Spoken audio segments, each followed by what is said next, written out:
infrastructure is crumbling this evening as the Nintenbyte Podcast continues its unprecedented rise. In cities across the globe, fans are rioting. The Pentagon has issued a statement describing the Nintenbyte Podcast network as a pixel-based prophecy. Some say the rise was foretold, others say it's just a really good podcast. We're talking twisted nipples, milk, and a sock puppet who doesn't talk. It's dangerous to go alone. Watch this. Welcome to the Nintenbyte Podcast, bitch. That's right, ladies and gentlemen, you're watching the greatest Nintendo podcast ever! Yeah! Is that a Joy-Con in your pants, or are you just happy to see us?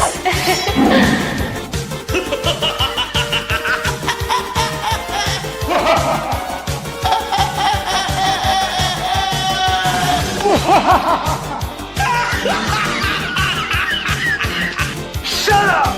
Now feel the power. Everyone, do you feel that? Oh my god, I feel it! You feel it too, GameBird. What is it? It's the power of our podcast. I feel it! This is rad, Nintenbyte. So rad. Power.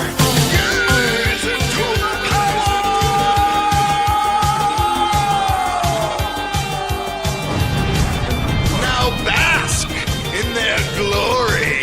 I'm Nintendo Brian. Oh baby.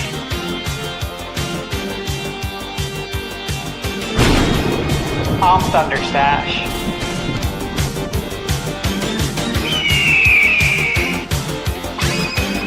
I'm GameBird Classic.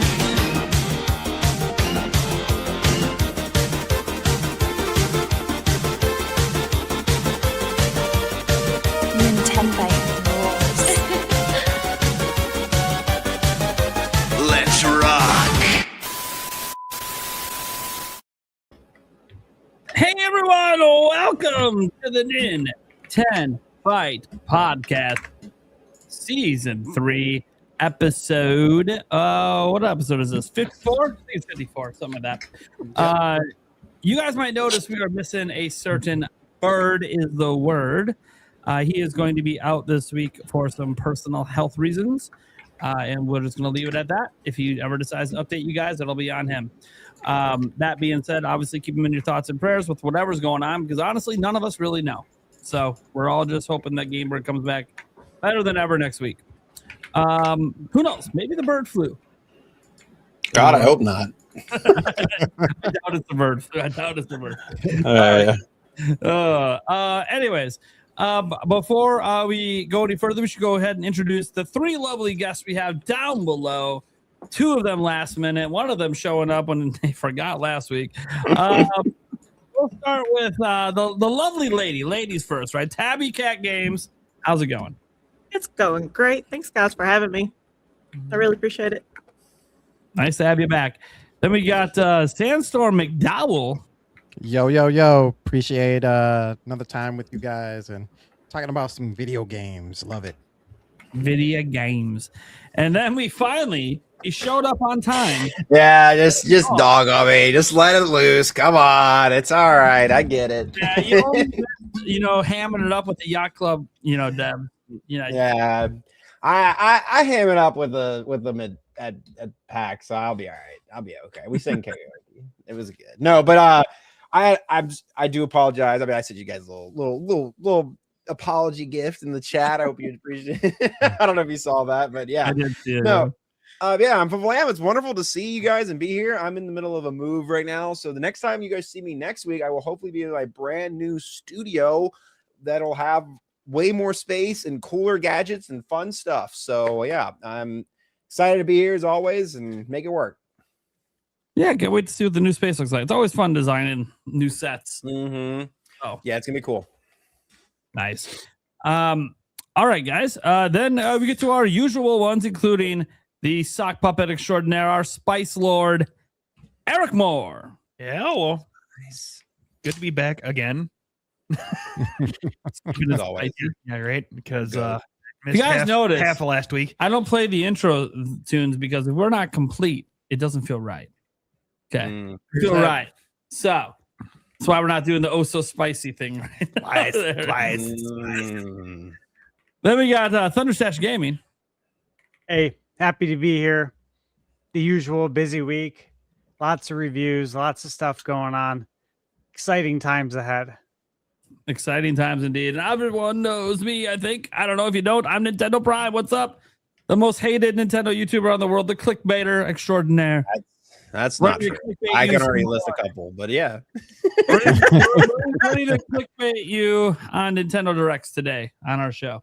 That being said, yeah, that is going to be one of our topics. Obviously, we finally have our first it's legit. It's a legit rumor for a direct next month coming from somebody who has known about this kind of stuff in the past.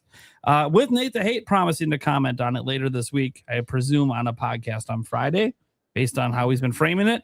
So I don't know what Nate the Hate's going to add to the mix, but you know that he basically leaked most of Nintendo's lineup for this year.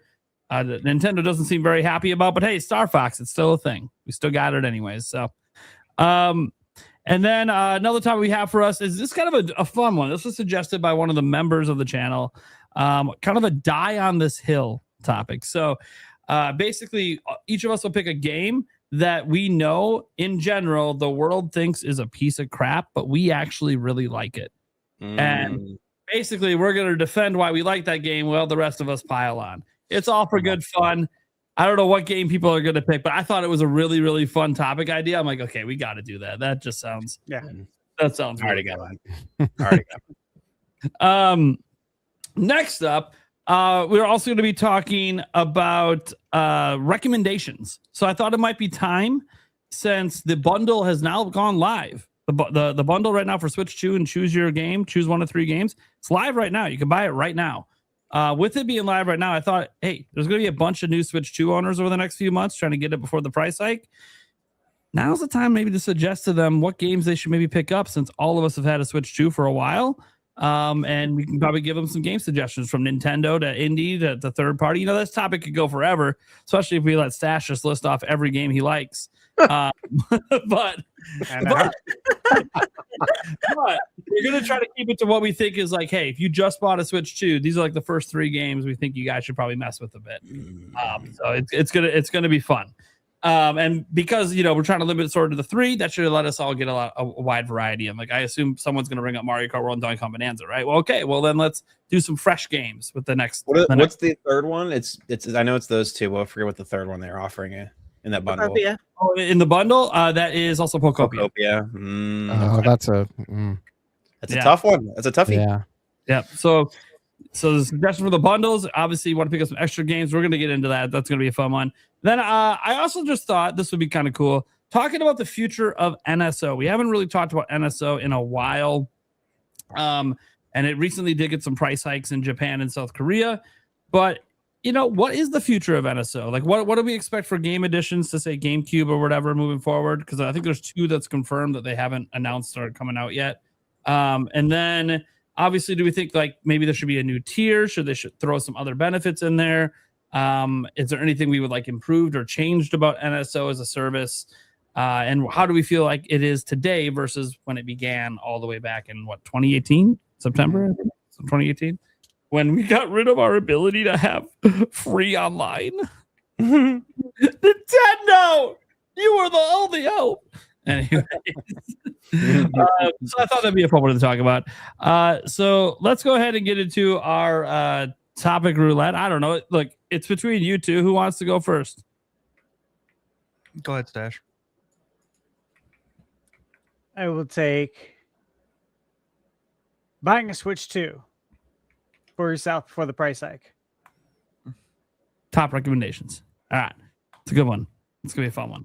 So it's always nice to suggest games to people. So, okay. Eric, what one do you want?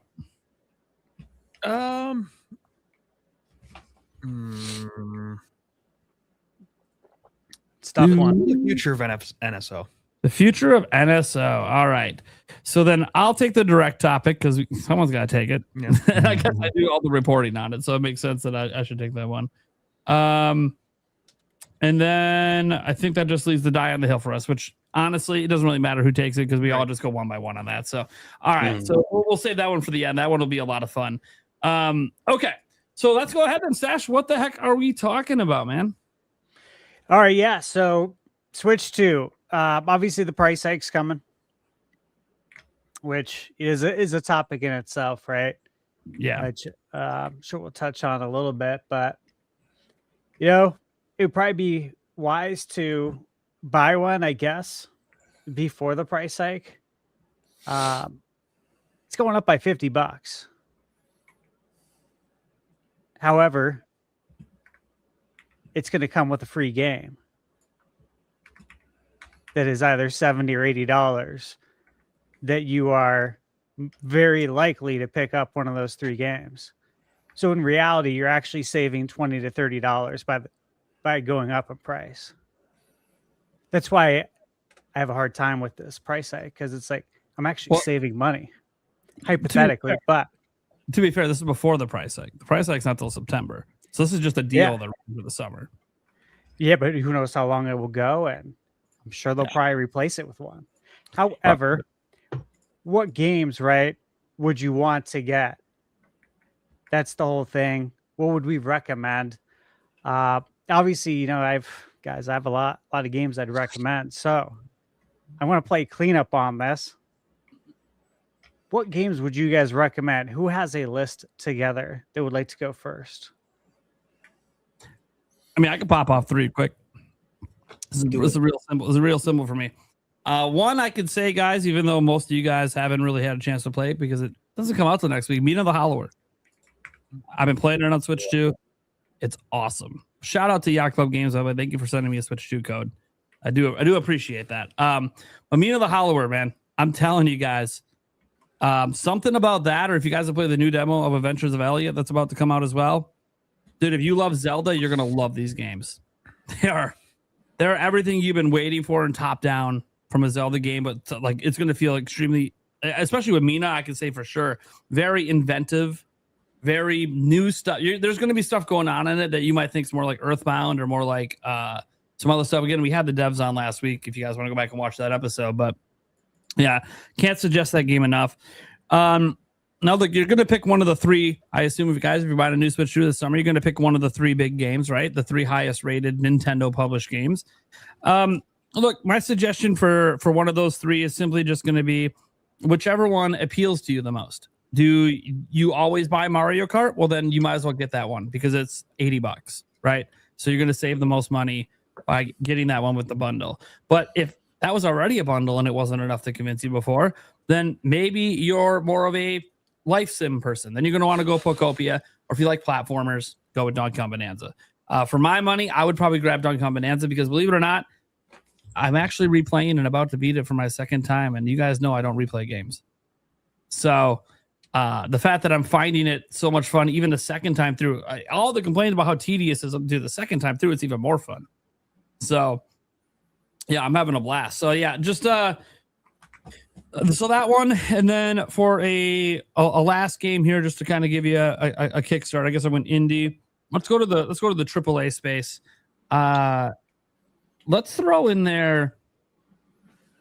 You know what? Just because you can't beat it for the price, Final Fantasy VII Remake Intergrade.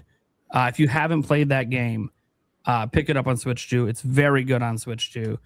If you're looking for something that maybe you bought that on a prior platform, which I can understand because it came out, all the way back on PS4, then I would say throw out there something like Resident Evil 9 Requiem or something like that, because that's also fantastic. Dragon Quest 7 reimagined as well. Just throwing out a few AAA options out there for games that you should definitely check out and all perform and run really, really well on Switch 2. In fact, as we found out this week, if you're playing Resident Evil, put on game chat and it runs better. Really? Huh. Oh, wow. Yeah, all RE Engine games run better with game chat on. It's hilarious. Oh, wow. They're the only games. Most games run the same or worse, but nope, not Resident Evil, not Pragmata.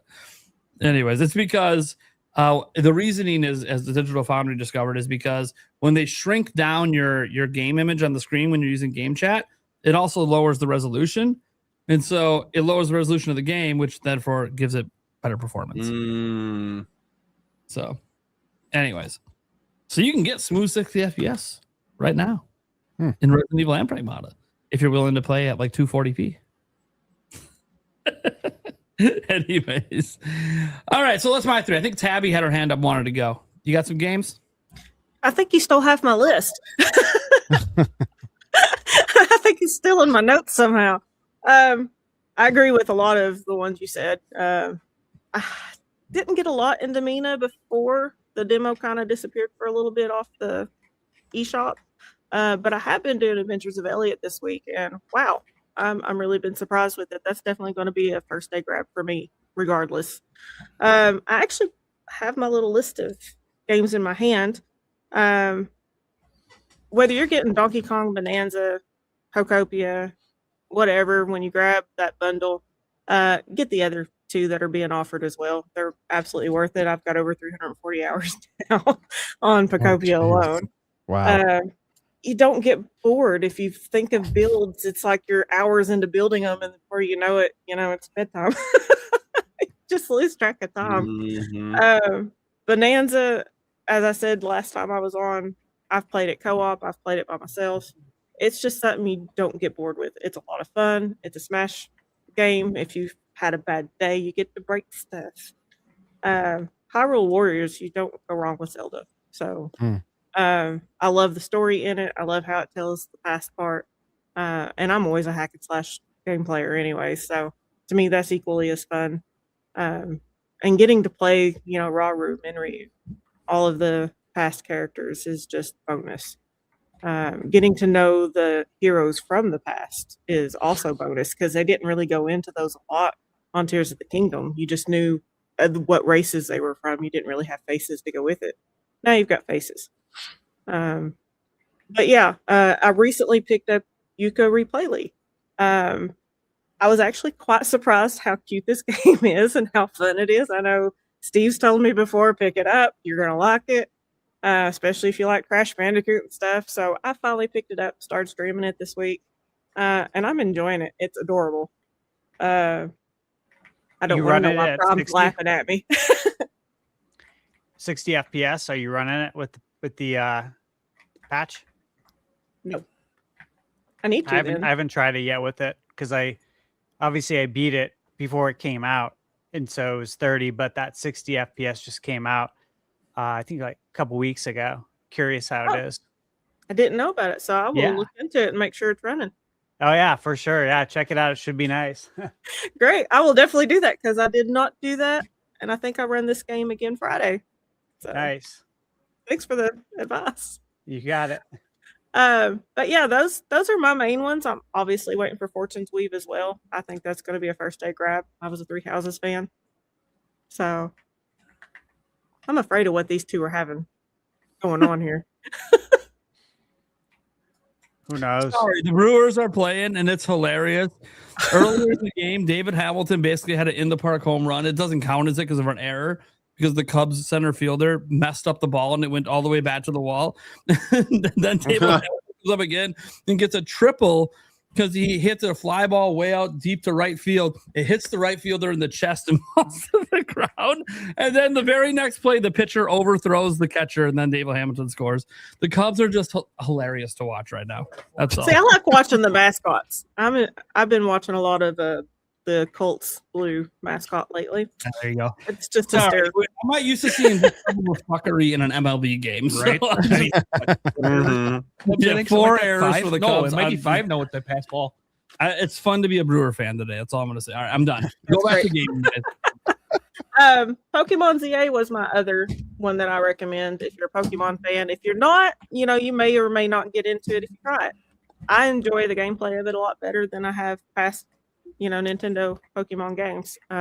It brings a little bit more detail into it, plus you get a little bit more speed out of it. It's not the wait your turn to see if your hits or misses or whatever. You actually have to be a little faster on your buttons. So that's been enjoyable for me. I think that's all of mine. Nice lineup. I like it. Good choices there. Who would like to go next? I'll go ahead and go. My list of Switch 2 games that you need to pick up. Donkey Kong Bonanza, I think, is definitely one of the games that definitely needs to be picked up. It is vibrant, man. It's a game with a lot of color, and I think that's what the gaming community needs now is more than just browns and blacks.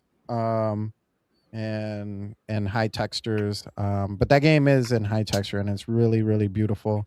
That needs to be picked up. Prime took mine of Final Fantasy VII because that game is just like, man, that's a beautiful game. And it's a wonderful game to play. It's quality. It's quality.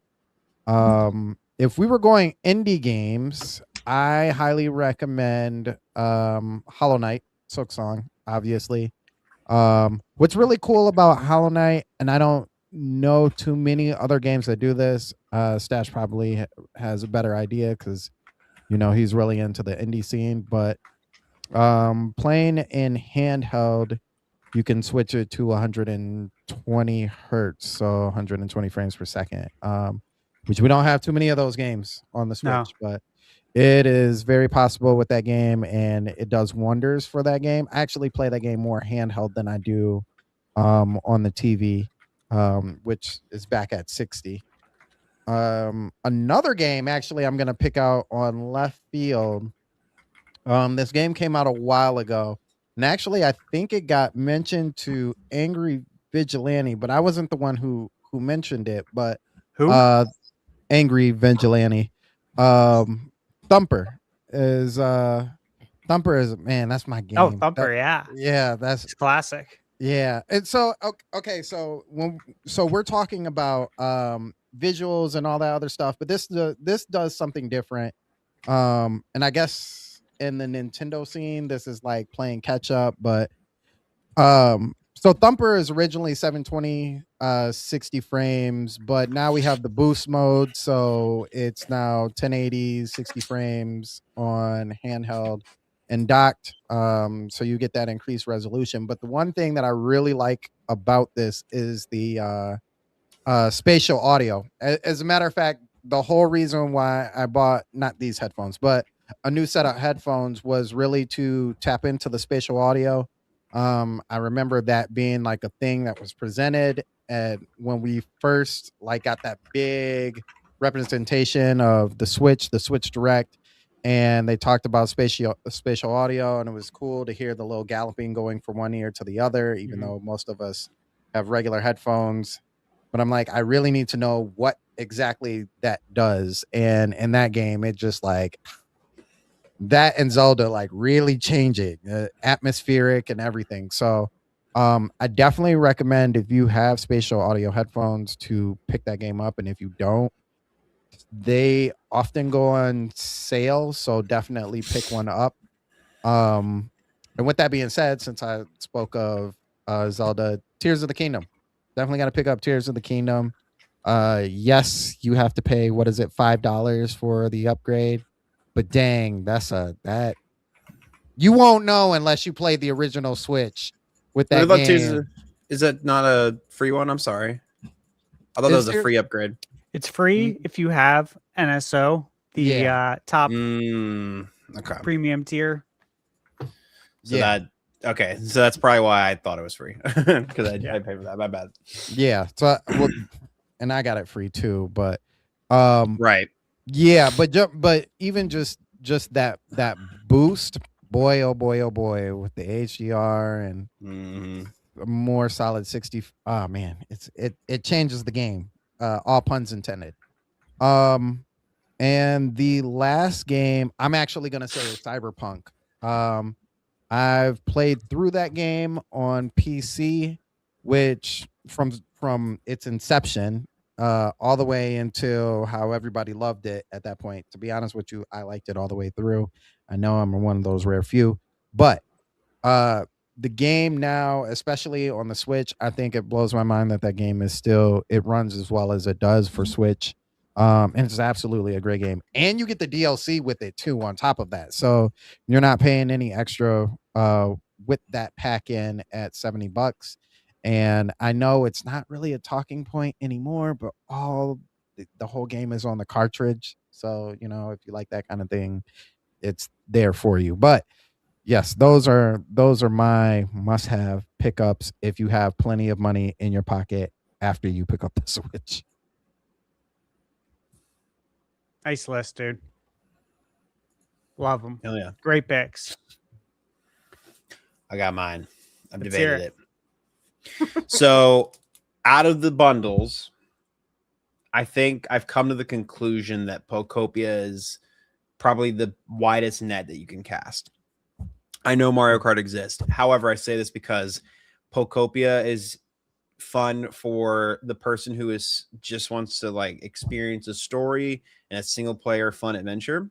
But it's also good for folks who like that open-endedness and player choice and like the Minecraftness of those types of games. And it hits the cozy sim. It hits so many different demographics and does them all so well that I just feel like that's like the easiest, widest net. I think it's the most enjoyable experience out of everything. I love Mario Kart World. I love DK Bonanza, but I think what I was going back and looking at it, I'm like, I think the most fun I've had so far out of those 3 games was Pokopia right now. So I picked Pokopia. The other 2 are still also fantastic, and I do recommend picking them up.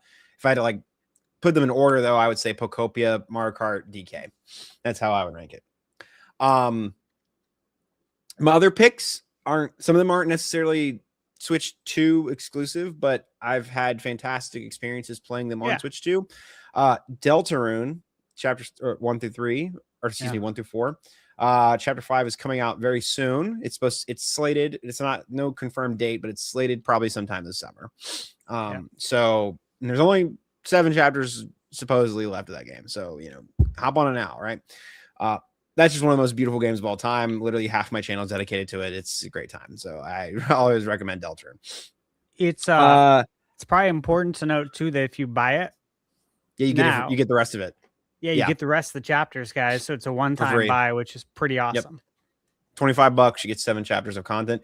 And the amount of I would argue the amount of game time and content that's in the game as at this moment is worth a $70 AAA experience, genuinely. And you're getting it for $25, and you're getting, I mean, it's just ridiculous. You probably spend, 3 or 4 hours per chapter, sometimes longer. But anyways, next up, I'll say Tomodachi Life, because man, I did not think I was gonna get. I like Tomodachi Life, but man, I did not think I was gonna get as hooked on Tomodachi Life as I did, and it is a fun ass game. That's just a fun one. It's just so good. I just love it.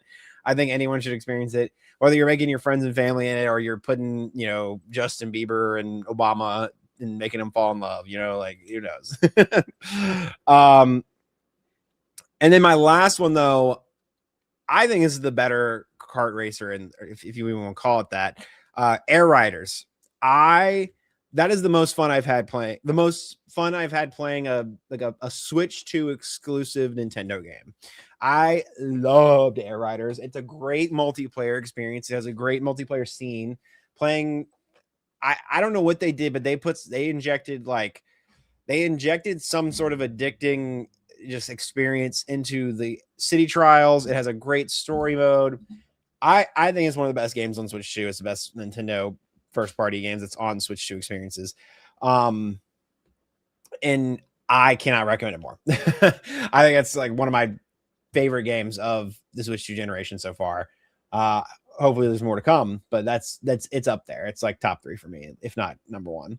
So that would be my like top 4. I know I said 3, but I figured I gave 2 kind of like smaller, not technically Switch 2 game exclusive games. But that's like my 3 or 4. So it's a good list. Solid, man. Yeah, really solid.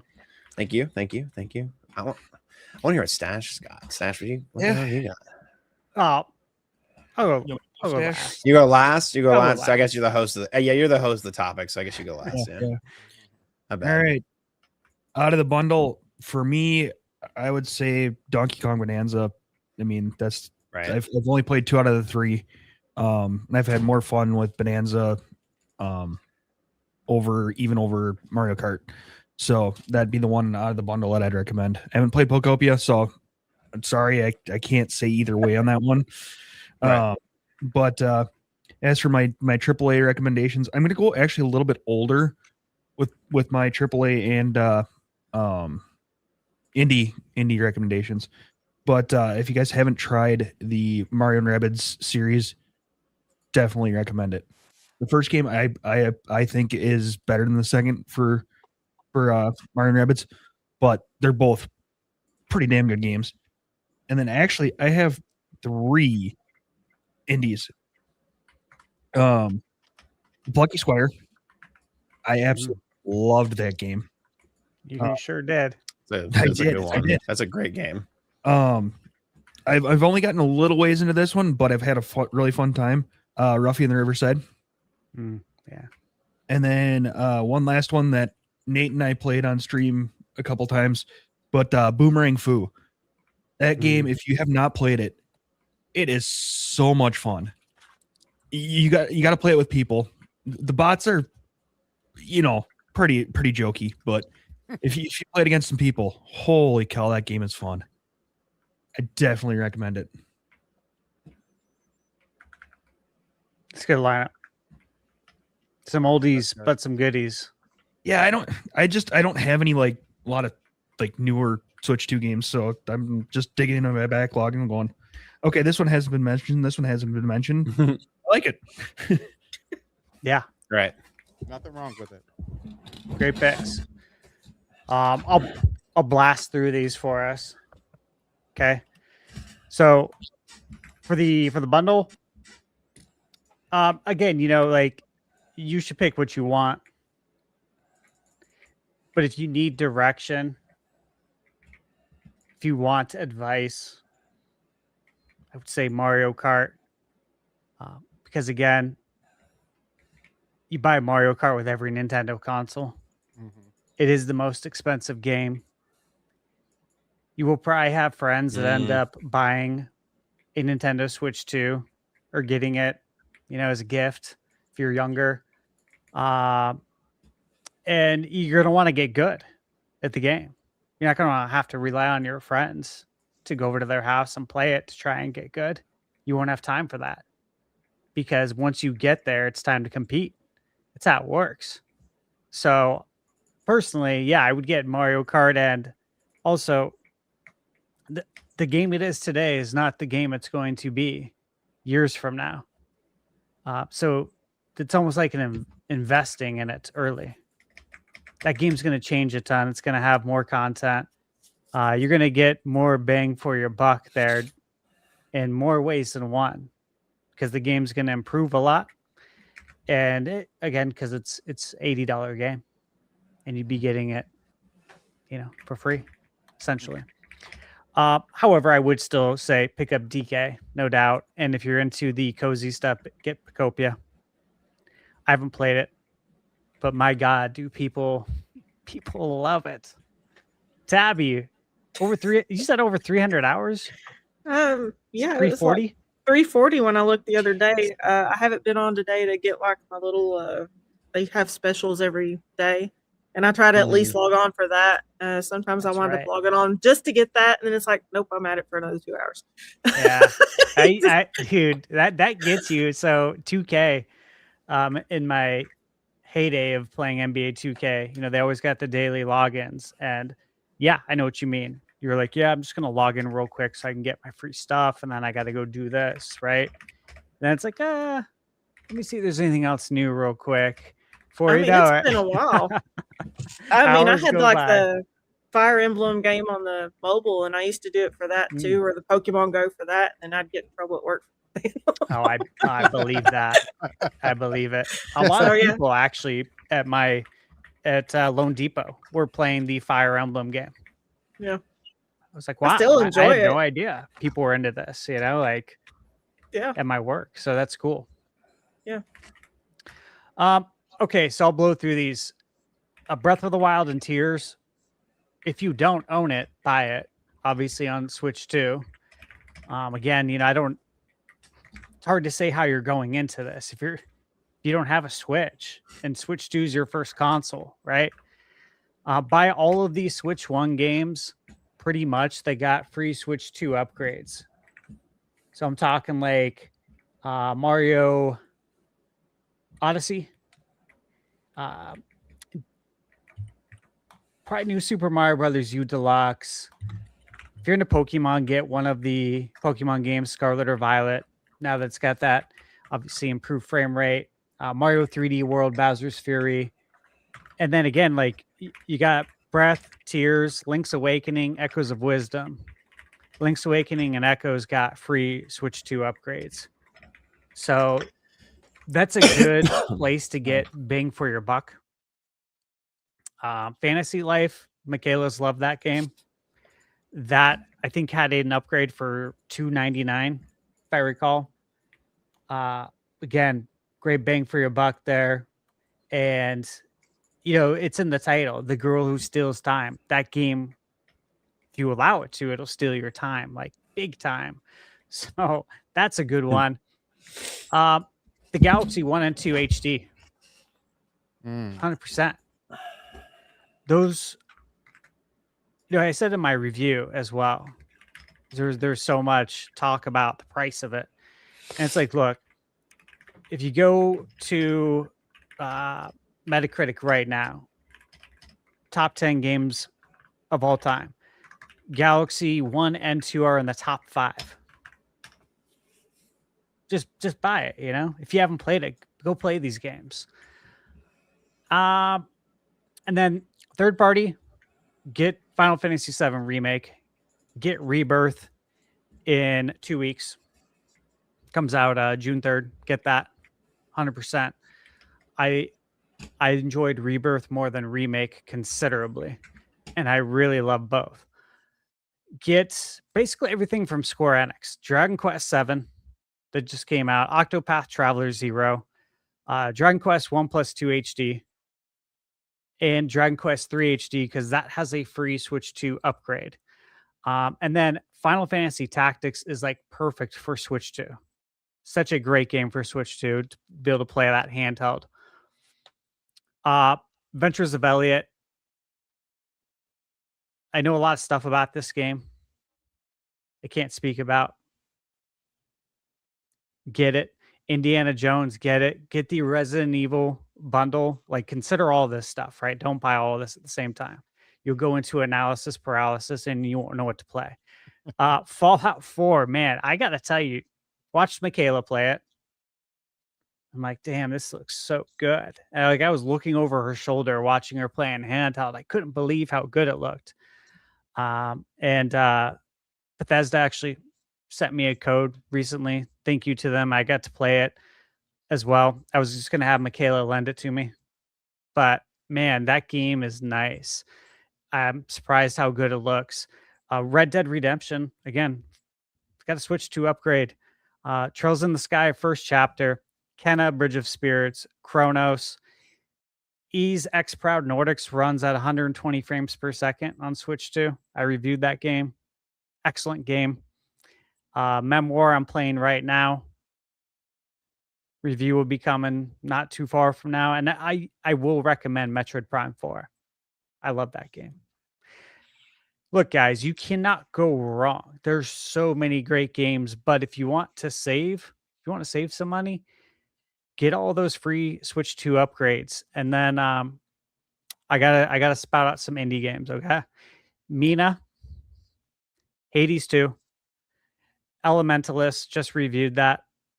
Very much like Zelda. Under the Island, very much like Zelda.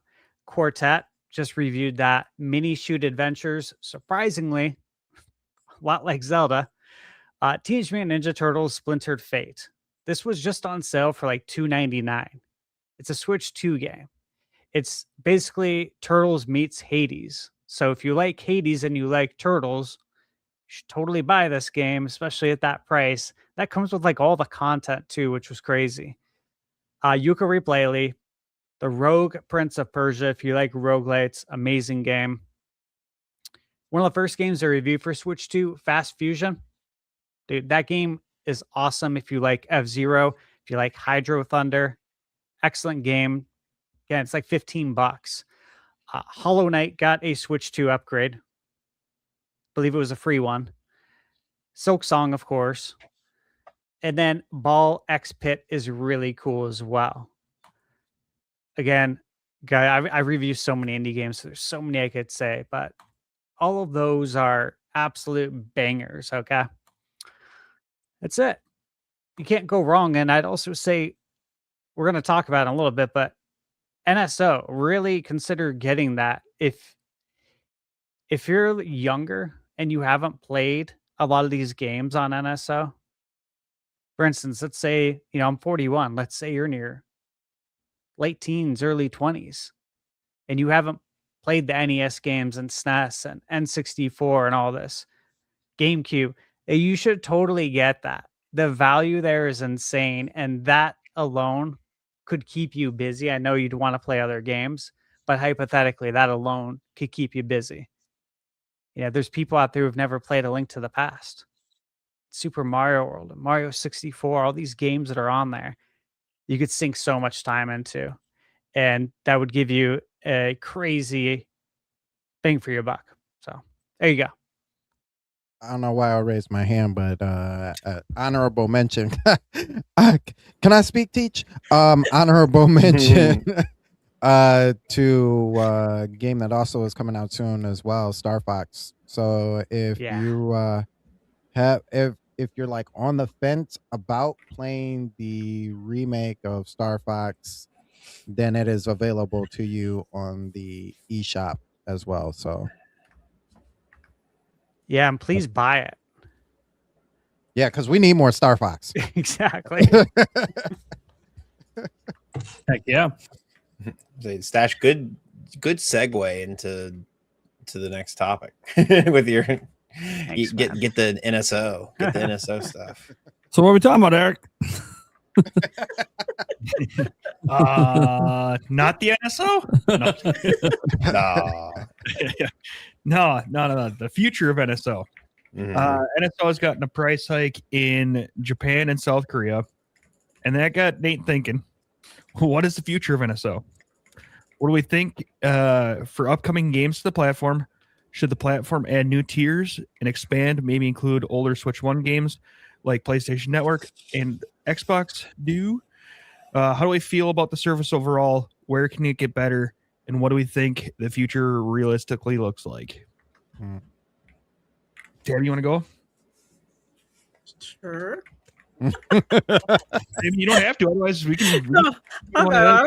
It's fine. I don't have a lot on notes on this because me personally, I'm happy with where NSO is. I have a PlayStation Essential, PlayStation Plus, whatever you want to call it, account. I'm not happy with it. You don't get a lot of good games as far as the free games every month. If you've got the next two tiers, you might get a little bit better games sometimes. And access to better games, but it's still super expensive. You're the only person on that account. So in my opinion, I don't think Nintendo should be taking points from PlayStation or Xbox. I think they need to focus more on getting more games out to what we have. I would like to see more of the GameCube games that we were promised finally come out. There's definitely a bigger list of games on the N64 they could be hitting us with. Let's focus more on getting those out and building on the titles they have. I mean, if they got to raise the price a little bit, fine. They're still cheaper than Xbox. They're still cheaper than PlayStation. I have the family expanded account. My brother helps me pay for it because he's also on our account. You can't do that with the other two. So, in my opinion, I think Nintendo needs to keep doing what they're doing to keep it affordable for the families that are here and are for the future people who want to be here. Because if they keep going with those prices, that's just not going to happen. That's all. Nice. FVLAM, you want to go?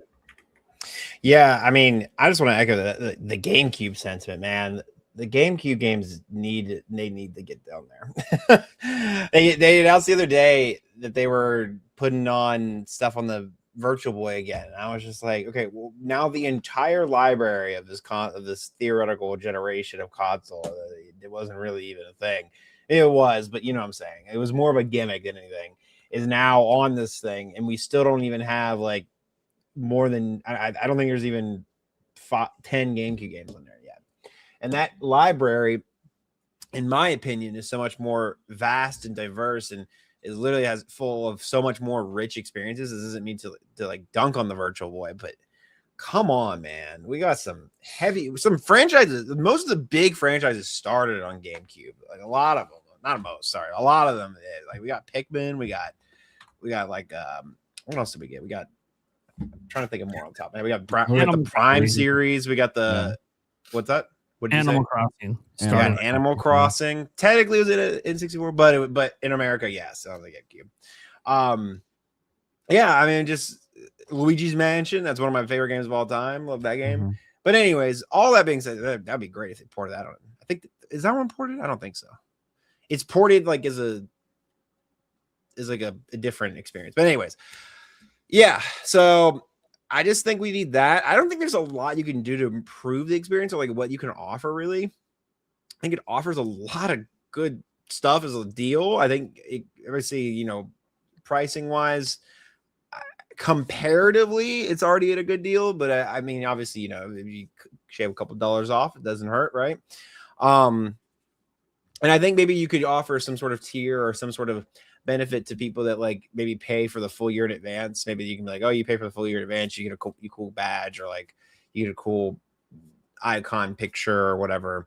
I would hate for them to paywall this feature, but I mean, if it means bringing themes to the Switch too, then like so be it. Maybe we can get some themes probably going on, or maybe you don't have to keep paying to have the themes, but to have access and at least set it, you have to have it for at least a month, right? I think that'd be a really cool feature, and have it just like a library of themes, or maybe themes come to the Switch, and there's some basic ones, but if you have the nice NSO tier, you have access to like the full library, and you can just swap them out whenever, or you can buy them individually. So any of those options, I think, would be fantastic. So yeah, that's where I'm at with it. So short and sweet, nothing.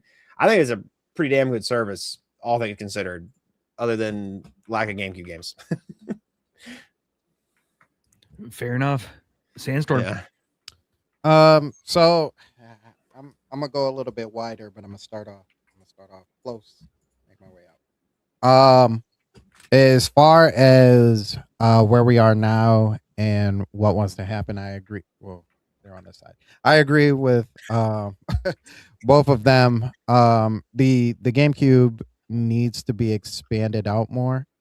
I think we don't really have that like big, to me, that big list of like Nintendo games yet. I'm still personally waiting for Wave Race, still waiting for 1080. Avalanche. But even if we start expanding out to some of the third parties that had like some of the bigger hits, Beautiful Joe comes to mind. Getting games like those. I know it's not going to happen. This is my huge wishful thinking, but Tales of Symphonia, if that showed up, I would just right here. But what I'm saying is, I think it's when we start getting more of those like Nintendo IPs, then maybe we can start branching out to some of the third-party developers who were like really successful on the system, because we've seen that before. We've seen it from the N64, we've seen it from the Super Nintendo, we've seen it from the NES. Obviously, not all of those games come over. Like we never got Chrono Trigger, and we know that sold well. But some of those games that are a little bit closer, I think they need to start bringing those out. And when we start getting those games, then I feel like every tier has had something that kind of goes along with that generation, if you would. So we got the NES and the Super NES. So there was like two of those together. Then we got the 64 and the Sega Genesis. Both of those went together. I personally, I know Nintendo probably would. I personally don't put the game, the Virtual Boy with the GameCube. I don't think that's it. I would call that a separate initiative. But if we were to launch something next to the GameCube as well, Dreamcast maybe? Throw the Dreamcast out there. That way there's another piece there. I'm sure they can get a conversation going with Sega in this time and age and get some of those games to come over there, because games like Sonic Adventures 2, perfect. It was on the GameCube as well, so it's not like it's like too far away. You know what I mean? So I think we can do Dreamcast. I think that's possible. If we were talking about trying to get more money out of people, but giving them an incentive to do so, and this is further down the road. Let's just say, for all intents and purposes, it is just Ramageddon is just like continuously hitting hard. Like we're entering like World War II levels of Ramageddon, just messing up the economy. You know what I mean? I think that we finally unleash the Wii and the DS line, or even have GameCube and DS. It's not impossible for us to waggle our remotes with the Switch 2 controllers, and they come default with every Switch anyway, so it's not like anybody has to buy any extra controllers or accessories or anything like that. But I'm sure they would drop extra accessories. I, for one, will definitely pick one up if it's in the form of a Wii controller. But I think we can start slowly getting into the Wii games. As a matter of fact, I feel like that's like the ace in the hole. Like really to get back into that Wii and be like, hey, remember Wii Sports? It's back. You know, I think that's real easy. I also too think like the DS line. I mean, there's amazing games on there. We've kind of seen them drop Fire Red and Leaf Green as a separate game. I wouldn't be surprised if they start doing some other generations with that. DS is Black and White, and Black and White 2, I want to say.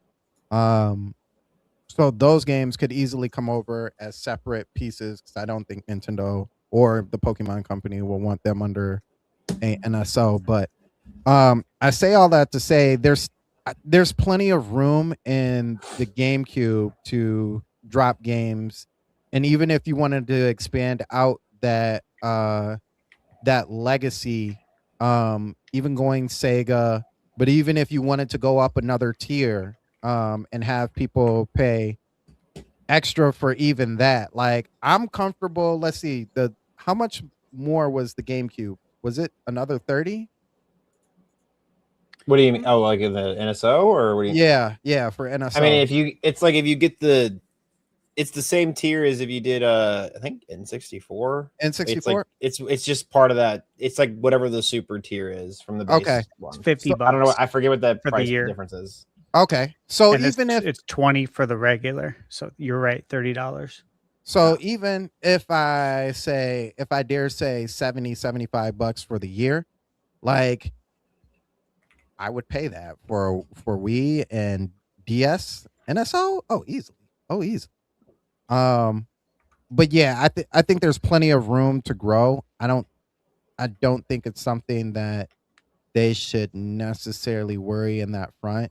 And to be honest with you, I think out of all three of the companies, they have like the best when it comes to legacy, like being able to play legacy games in the format that you want to play them in their original format, but also you can still play them online with friends instead of just being stuck to couch co-op. You get the bang for your buck for that. We need Wii Sports back so badly. Like, not Switch Sports. Like, Switch Sports is all right, but man, Wii Sports would take over. I guarantee you. Oh yeah, people would be on that again, especially if they had like the online multiplayer. Oh my god, can you imagine? Yeah, game chat. Oh, easily. Yeah, easily. That's what Switch Sports was supposed to be, man. It was supposed to be. Nice. Stash Man, you want to go? Yeah. So I got a few on here that were predictions on the bingo card. I'll just start with that. I want DS and Wii games. That was a prediction. It's the Wii's 20th anniversary here in November. Hard to believe. Crazy. Yeah, I think I really I believe that's in the plans. Surely, right?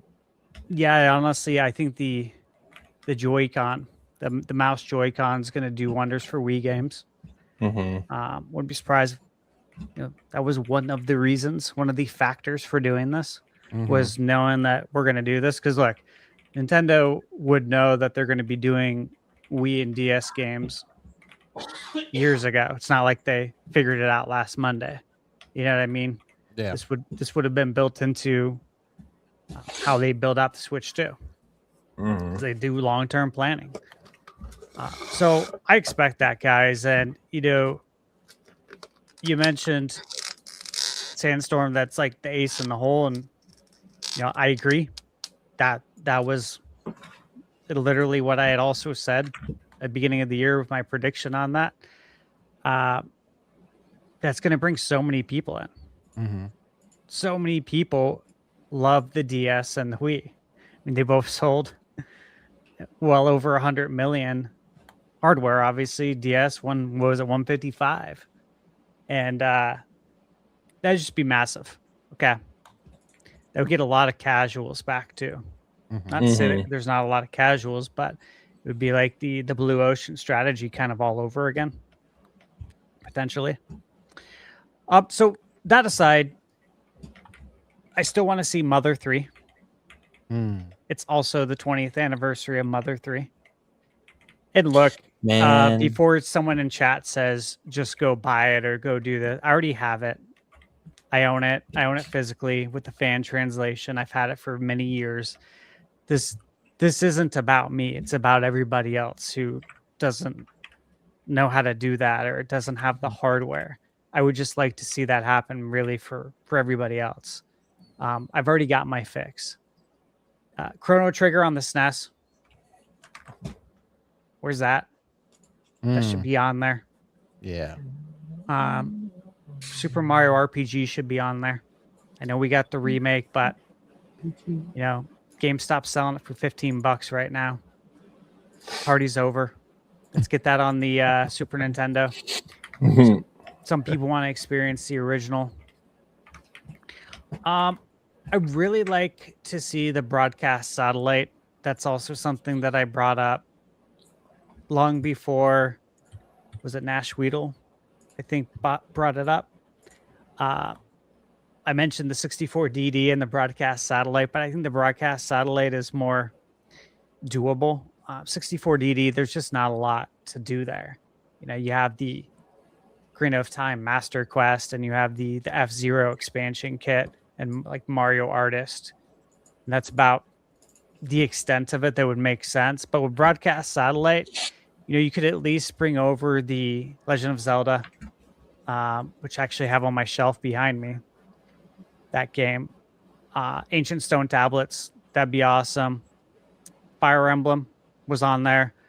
And then Radical Dreamers, which was like a visual novel, which Radical Dreamers actually came out on Switch. They re-released it. But it was a side story to Chrono Trigger that was on the broadcast satellite that never, came out here until that came out. And then they have the BS F-Zero Grand Prix 2, which again, give everyone another F-Zero fix. On the 64 front, yeah, we should get Smash, DK64, Diddy Kong, and Conker's Bad Fur Day.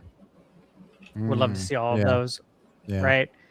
As far as third parties go, you guys, we all know it's a crapshoot when it comes to licensing.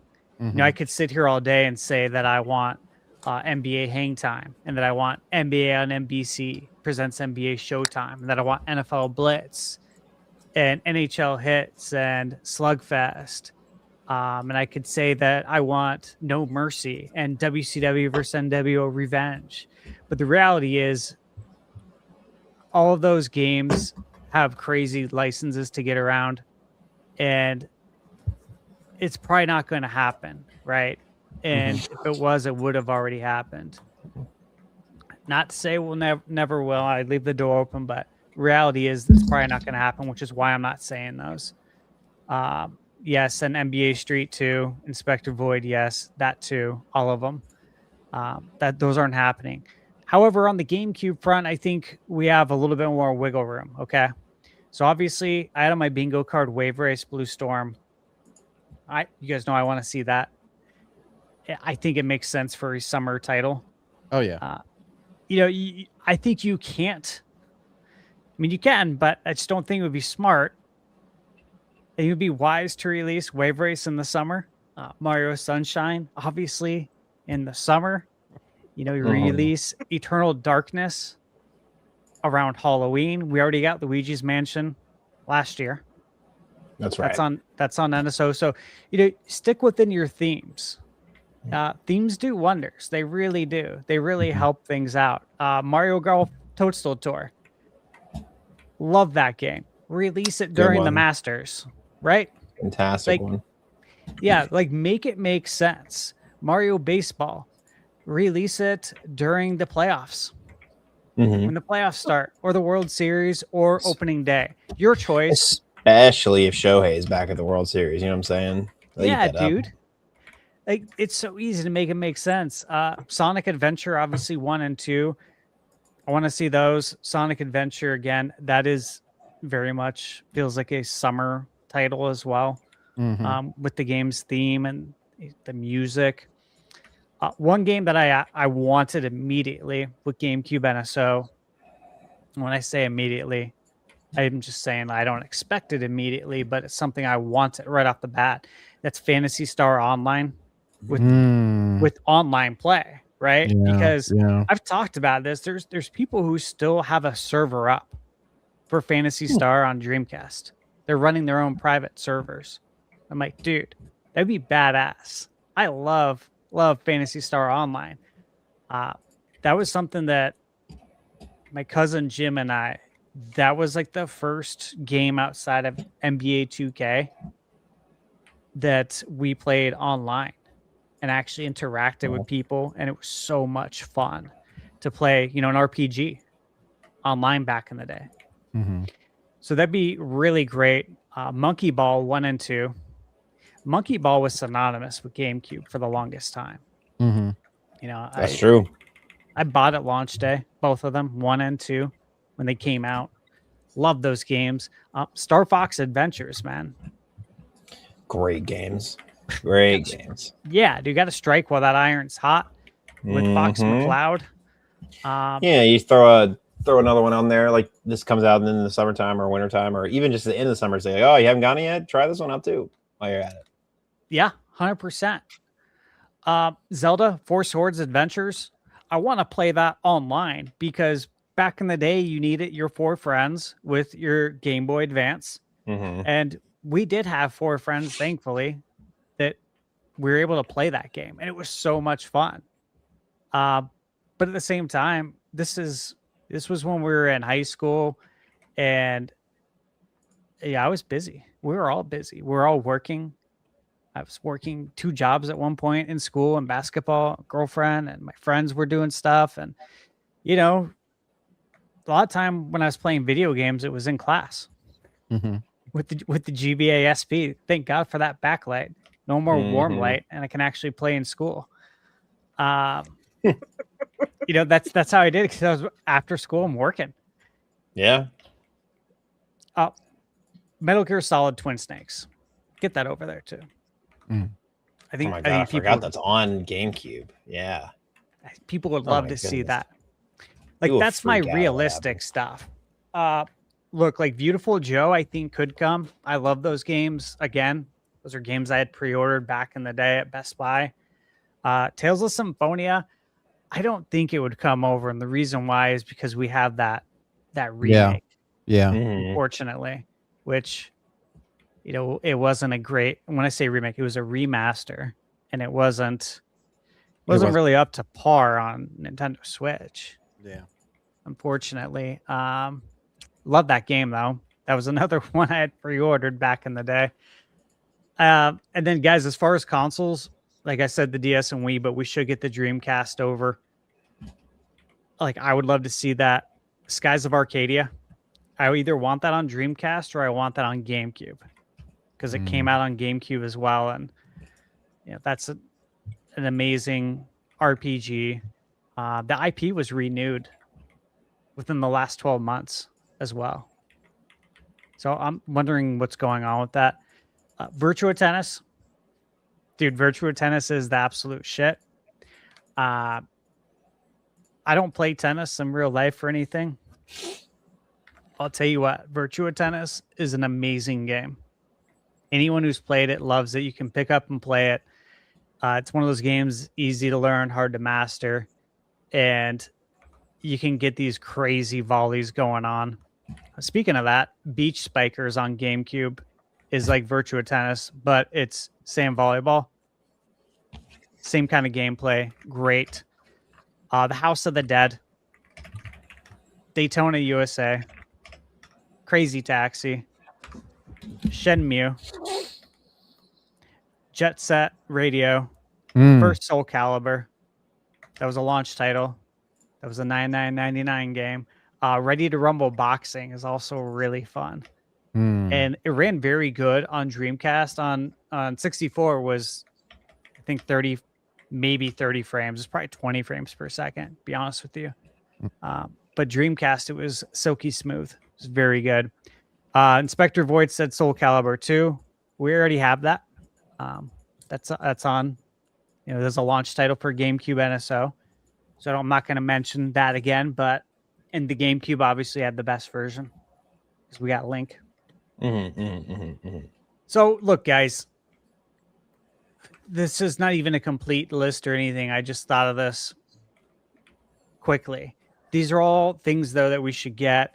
I will give Nintendo credit for one, improving NSO. Like when N64 came out, we had the input lag. Yeah. Oh, yeah. That was so bad. Yeah, dude, they fixed that. They added CRT filters that actually look good. The button mapping has been added, which is a big deal. GameCube looks great. The CRT filter, they continue to rework that. And like the fact that we can play some of these games online, like you can play Tech Mobile on the NES, NSO with game chat. Like that's really cool, actually. So I'd like to see more stuff like that. But dude, to me, this is the best deal in gaming as far as any sort of subscription service. Game Pass, obviously. Gutted. Yeah, they kind of rolled it back, but yeah. Yeah, they raised the price, they rolled it back. We'll see what happens. But as far as like something for your old games, like an old game catalog, this is really cool. There's a lot to love there. And again, like if you're new to this, if you haven't played these games, my God, like you're getting such an insane value by getting this. And there's a lot of people who did not grow up playing GameCube and 64 and SNES. Like, think about that. So, yeah, I see some folks in chat saying 3DS on the NSO. I think they're just going to continue to grab some games from 3DS and port them over. Yeah. We still need, obviously, Link Between Worlds and Metroid Samus Returns. Those are two really strong candidates to bring over to Switch 2. I think obviously they start with DS and Wii. And I don't think they'd come out at the same time. I don't think they'd drop two consoles. Yeah. But I am curious what they'd release first. Wii or DS? I would hope it would be the Wii, but I would have a feeling that it would be DS. I kind of do too. Yeah, that's kind of like, because after seeing the Castlevania Dominus collection, obviously those are DS games, and after seeing just how well that worked out too, like the door's open, man. Yeah. You got to burst through it now. Like, we've seen it. This works great. Let's do it. Let's do it with all the games now. It would be crazy. There's a lot of games there, so there's a lot to choose from. So, what do you guys think? Any other consoles we could add? You want some 3DO? You want some Atari Jaguar? I mean, if they're doing DS, then like, yeah, all right, start porting over the 3DS library, right? I mean, I don't know how you would really do DS, because it's like you either have to have that prototype second screen people have been passing around on Twitter, which I think would be awesome, but thinking about how heavy the damn console is already, I'm like, whew, I don't know. Most people wouldn't be able to. It'd be a lot, you know. I really want to see made it like that. super light or something. What's up? I want to see that second screen. That was one of my predictions. That second screen. Look, hey man, if you can sell that Virtual Boy that I got on the floor right here for $100, and basically make yourself sore by playing it, obviously. Like you gotta take some ibuprofen before you play this thing, because your body's gonna hurt or you're gonna get a headache, or both. But yeah, if they can sell that, yeah, you make fair points. They could sell it, anything. I just which wonder has if me the excited. ergonomics of it would work. You know, like I think you did to make the screen thin enough to, just not really add too much weight. But I mean, I could also see it. I don't know. You probably would just have dead screen space on the bottom, the main screen of the Switch, and then you just have the attachment on the top. I think it could work. Tenfold. You use the top USB-C port, just pops into that. Easy. Yep. I think that'd be the coolest and neatest way to do it. And then you can still technically do games without it, but it'll be like sideways or look silly. Yeah, it'll be like how the they two did screens next to each other. But yeah, Castlevania Dominus Collection, and even Mega Man Star Force Legacy Collection. I just reviewed that like 2 months ago. Those are the DS games, and they're honestly, it was really cool. There was no problem playing it like that. So I think either way works. Like, hey, you can have it this way, or if you want to spend the money, you can buy the screen. We'll sell it to you from Nintendo Direct, just like the Virtual Boy. I have an idea. What if they made that screen kind of like they did with the Wii U? You've got your console docked. You're playing it on the TV. You've got the second screen in your hands. You save yourself. How would they? Because is the console is the docked? Can it communicate via docked? You use the original Switch. You use the original Switch. Use the original Switch. There you go. That's how you would. Yeah, I guess you could do that for Wii U games. I guess. Yeah, that'd be crazy. It'd be cool. Would I think they definitely have more up their sleeve, right? They have more games we need, and there's more consoles that they can add. So it's just a matter of what they're gonna do, when and what first, right?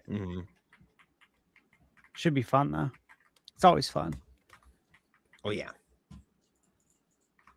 That was nothing less than I expected from you.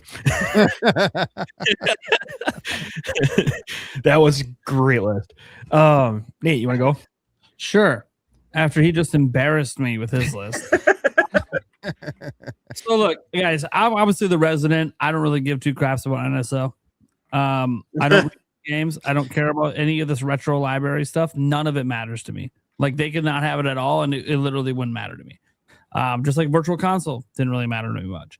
That being said, I know it matters to a lot of people, right? So I've never been one to be like, oh my God, boo on this stuff. Don't give them what they want. Screw all this. No, we need more GameCube games. That's like the biggest thing right now is they are very, very slow with the GameCube editions, and I don't know why. They haven't even released all the ones they've announced. It's been almost a year. Yep. And we still don't even have all the ones they announced a year ago, back in April of last year. They announced GameCube NSO coming to Switch 2, and we still don't even have all the games they showed off back then. It's I don't understand what they're doing. I don't know why it's taking so long. Maybe they need to dedicate more manpower as the consoles get more complicated, of course. as they start adding the more modern systems. And I get it. We're talking about GameCube, right? Not exactly modern, but a lot more modern than N64, right? Just like if they ever add Wii, if they ever add DS, like you guys were talking about, more modern, it's going to take more effort. So, maybe they need to start putting some more money and some more manpower into it. I don't know. Whatever they need to do to fix the fact that GameCube has literally, as Andres Restart proved to me in a debate on the old podcast, a better library than the N64. And I would have to agree with him on that. It is missing a shitload of games. Yeah. Of course, it's only been here a year, but it's not that it's been a year. It's been a year and they've updated it like once. Like we need to get more additions for GameCube. Setting aside that, one thing that doesn't get talked about very often, but I think is even more essential now that we have Game Chat is messaging. Why can we not message people like at all? If I want to organize a game chat, I get it. Talk to them on Discord or whatever. It's not like I've had a hard time organizing game chats when I wanted to do it, because obviously you're game chatting with people on your friends list. Those are people that you probably can get a hold of in some other way. But I should be able to separate that. I like to separate, a little bit of pleasure from life. And so sometimes, I want to go on my Xbox and set up a PlayStation of Madden with a buddy of mine. I'll just message him on Xbox instead of texting him. Why? Separation of church and state, lets me enjoy the game and kind of keep that separate from glancing at my phone. I'll give you an example of why I don't always want to glance at my phone, although in this case I need to. You see that? That's red. That's my son's blood sugar. That's called an emergency. We already dealt with it, but that's not the point. The point is I don't always want to look at my phone because it's intertwined. There's too much shit. I like to separate things out sometimes. When I pick up my Switch 2, I just want a game. I don't want to have to pick up my phone to go on Discord and text people to come play with me. I should just be able to hit up my friends list on my Switch 2 and be like, hey man, you up? You want to play a game? Hey, I'm about to Fortnite, about to hop into Mario Kart. You want to come on? So it's just something that's basic. And I don't want to hear about Nintendo, and the reason they don't do it is they're worried about protecting the children. Dude, everyone else has messaging systems. You wipe your responsibilities with the TOS. We know parents are going to suck. It is what it is. You literally have video chat. The excuse is gone. You're letting people hook up cameras and collecting data, I'm sure, from that shit too. So, the excuse is gone. You're letting video chat happen. You let messaging happen. We need messaging. Needs to be there. You have it in your games, for crying out loud. People drawing inappropriate art in Splatoon every day. They're doing the Lord's work, okay? Leave the Splatoon artists alone. I never report. Funny. There are children running around in this game. Right. They're splashing. They're getting a little too wet in that game. Dude, the AO3 artists are born in a Splatoon lobby. Come on, man. Yeah. So I'm just saying, you already have ways in some of your individual games to like message people and do images and stuff. So like just get off your high horse, let people message so they can set up play sessions and stuff. That's a very basic thing and something I would expect for any subscription service. Because I want to be honest, the only reason I have NSO is because I have to. If you took online play away from it and let it be free like it once was, I would not give you a fucking dime for NSO. So what would make me give you a dime? That's where I kind of approach this question, because okay, I don't care about the retro library. The only reason I have it is because you're forcing me. So what would make me not feel bad about paying for this? Give me all of your DLC in the top tier. Yeah, that's good. All of it. Switch 2 updates, Switch 2 edition, top tier. I already bought the base game back on Switch. I'm kind of surprised they didn't do that off of RIP. Like I thought, like we said that with Tears of the Kingdom and Breath of the Wild. I was like really shocked they didn't just make that a benefit of the top tier for like the Mario Party and all the other Nintendo Switch 2 editions, which, let's be real, this might be its own topic. I hope they never fucking do that again, because the vast majority of them respectfully suck. They're not worth the money. But otherwise, yeah, it's like someone brought up in the chat that like you can write notes. It's like, yeah, for yourself. It's just a note for you about your friend. You're not actually talking to your friend.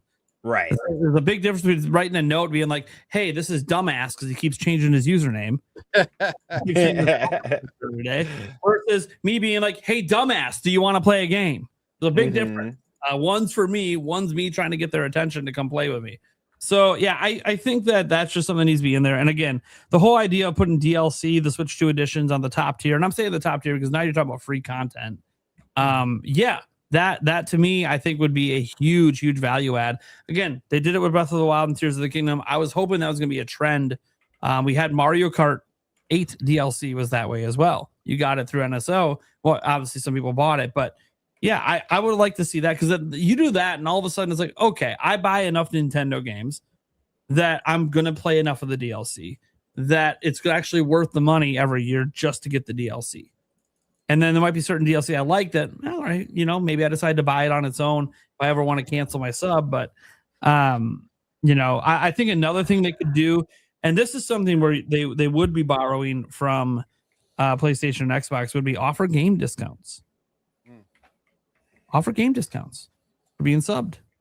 What's 5% off the eShop going to do for you? And you know what, Nintendo, you can offer for any game because you get a 30% cut of every game. You just take it out of your cut. Well, it could even be built into the existing systems too, because they have the little gold points when you get a little bit back when you buy games, at least, or maybe don't anymore. Yeah, you used to. So like you could do that. Like you could just give people 5% back of their purchase, which I guess they just kind of stopped doing that recently, but. Yeah, they stopped the gold coin thing. So I was thinking, hey, just do your own private discounts just for NSO members that, people might not think it's a big deal. You're like, oh, I'll just wait for that big Nintendo sale. And then you see the big Nintendo sale and you see like, oh man, look, Mario Kart World in 2 years for the holidays. They're selling it for $45. I'm like, yeah, but when you're an NSO member, it's $30. Yeah. You get that better deal because you're paying for access to get those better deals. And that's a thing. People pay for access to get coupons and better deals all the time. I pay for a membership at Costco just because I get better deals at Costco, So I look for stuff like that to be value add, stuff that I actually care about, stuff that I am spending money on that it can maybe save a little and actually make me feel good about the subscription and make me more willing to suggest that people subscribe outside of, well, if you want to play online games for any purchased game that's AAA or Nintendo, you got to have it. So I guess you got to waste $20 a year. Or, hey, how about instead of wasting $20 a year, it's like, no, man, for $20, you get game discounts, you get the online play, you get the cloud saves, and yeah, you get the retro library too. But God, you get this upper tier, man. Dude, these games you're buying, all the DLC, dude, you just get it. It's just included. It's like Game Pass, but for DLC. It's sick. But yeah, I don't know. Those are the kind of things that would get me excited about NSO. Otherwise, I just kind of begrudgingly pay the yearly family sub. And I do know, like, my kids do play some of the retro stuff. That's kind of what I always felt like. Since I don't really like to replay games a lot, I do find value in retro, but the value I find in retro isn't reliving my past. It's letting my kids form their own new memories about stuff. So, like, my son, Aiden, the one who went through all the health stuff, he is obsessed with Mario, man, right now. He loves Mario. Literally, I'm like, what do you want for your birthday? He's like, Dad, is there a new Mario game? I want a new Mario. I'm like, no, man. Still waiting. We're still not yet. all the side scroll, all the 3D ones released on dude, he's beat them all. He's like, I just got done with Galaxy 2. I need more Mario. I'm like, I know, man. Dude, I've been waiting since 2017. Let me tell you. Me too. I want new Mario too, kid. Me too. I get it, man. Let me tell you, you're probably gonna get new Mario day one. We don't even haven't seen it yet. He's like, but I was so little when the last one came out. I'm like, I know, man. But you might be an adult by the time this one comes out. I don't know, right? I was a young daddy. Now I'm an old daddy. I was graduating high school when Odyssey came out. Make that not to make you guys feel old, but yeah. That's not to make you feel old, but you feel old. Yeah. Oh man. All right, guys. Okay. I guess we can get into the next topic here. Just gonna leave Eric out. Yeah, Eric's like, wait about my turn. I'm gonna be honest. I actually just assumed Eric went because I was gone dealing with my son. Oh, so yeah. I just kind of assumed he went. Eric, go. No, you're good. I I don't have a whole lot to say, but like, bitch, goddamn. I mean, He's like, actually, it's whatever. Mute him and keep going. Whatever. Anyways. No, let me just go back through the notes here real quick. You know, what do we think for upcoming games? Man, I'd like to see, you know, I if somebody did say this, man, I apologize on this one, but bring DuckTales for NES. Oh yeah, kind of on there, but yeah. Huh? I mean, it's out. It's out now. You know, on the Disney Afternoon Collection for Switch 2. yeah. But give me an NSO. Let me play it in the old good style. You know. Another thing that I was thinking, bringing the rest of the Paper Mario series in. I think there's only one Paper Mario game in NSO. Mm-hmm. I want the Wii one so bad. Yeah. I mean, well, they re-release Thousand Year Door, so that one's probably not going to come. But, and I think the N64 one is on NSO. Yeah, currently there's only one of them. I believe it's the N64 one. Yes, right. Well, I don't know. I mean, I don't know how you would get it on NS. I guess you have to start porting Wii games, right? But yeah, I mean, I'm with it. I love Paper Mario. Yeah, no, I mean, just bring the platforms that you need. Because I mean, a lot of people like Paper Marios, so you know, let's get them out there. Me on people's. On people's. Bring out the systems that you need to bring the Mario and Luigi series. Bring that home. Good picks. Yeah. Rono's Ball. Yeah. Yeah. One of the platforms that I'd like to see come over would be Game Gear. I had a Game Gear growing up. Oh, Game Gear. Sucked batteries, but man, I had so much fun with the Game Gear. Oh, it's a Sega thing. Okay. Yeah, I was like, what the fuck's that? I was like, what's a Game Gear? It's kind of a Sega's version of the Game Boy-ish. Got it. Okay.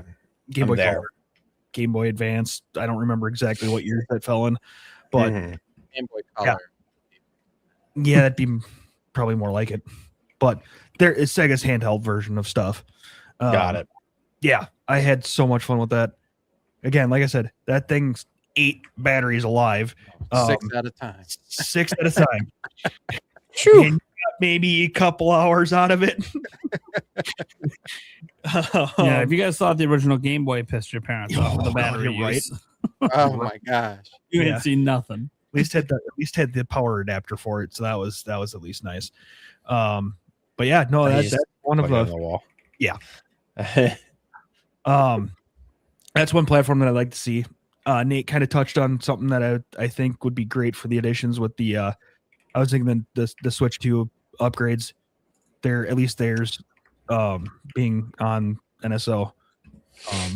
That would have been freaking great. I thought of that again when they first announced, you know, Breath of the Wild, Tears of the Kingdom stuff on NSO. I thought they were gonna keep going with it, but yeah, it is what it is. So, okay, now Nate, you can go. I don't have anything else to say. We're just moving on to the next thing. All right. So we have some rumors coming in finally after not really having anything direct rumor wise, probably since like that Nash Weedle shenanigans that ended up not happening. Probably last time we really had any like actual serious direct talk. This time coming from Jeff Grubb. So Jeff Grubb now works for Giant Bomb. He's been at a bunch of other outlets before. He's been a game journalist for a while. Anyways, he went on the Giant Bomb podcast, I believe yesterday, to say that he has heard about a Nintendo Direct, and it is happening sometime in the middle of June, according to his sources.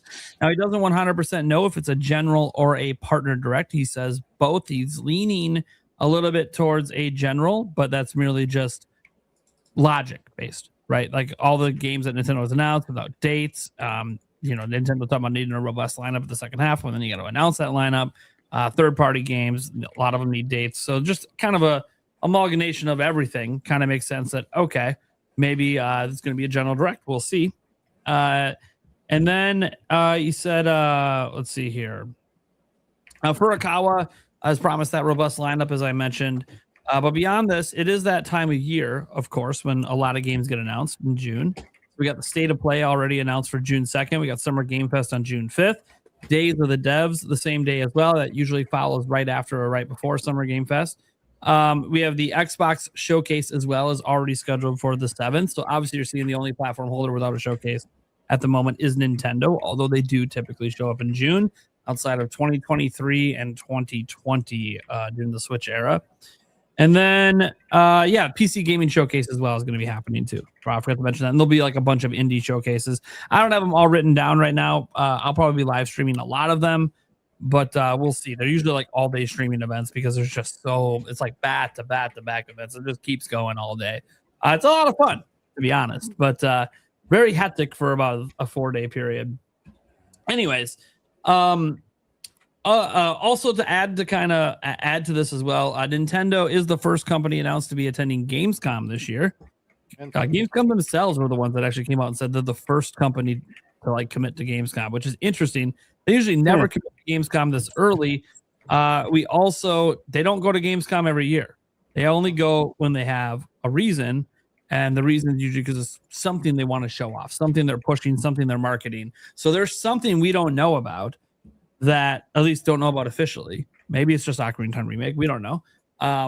That they really want to make sure media and fans get to go hands-on, probably both at Gamescom and PAX West, which is like literally the following weekend right after. Yeah, and they had the same, when it was Air Ride, it was like the same demos and same setup. It was literally, they transported it. So yeah, there was a couple different games between the two if you got to go to the behind-the-scenes thing with Nintendo, but yeah, it's one of those things that we'll see. Obviously, you guys know the Nintenbyte Podcast crew is going to PAX West. FVLAM, you going back this year? Yes, sir. I'm gonna. Yeah.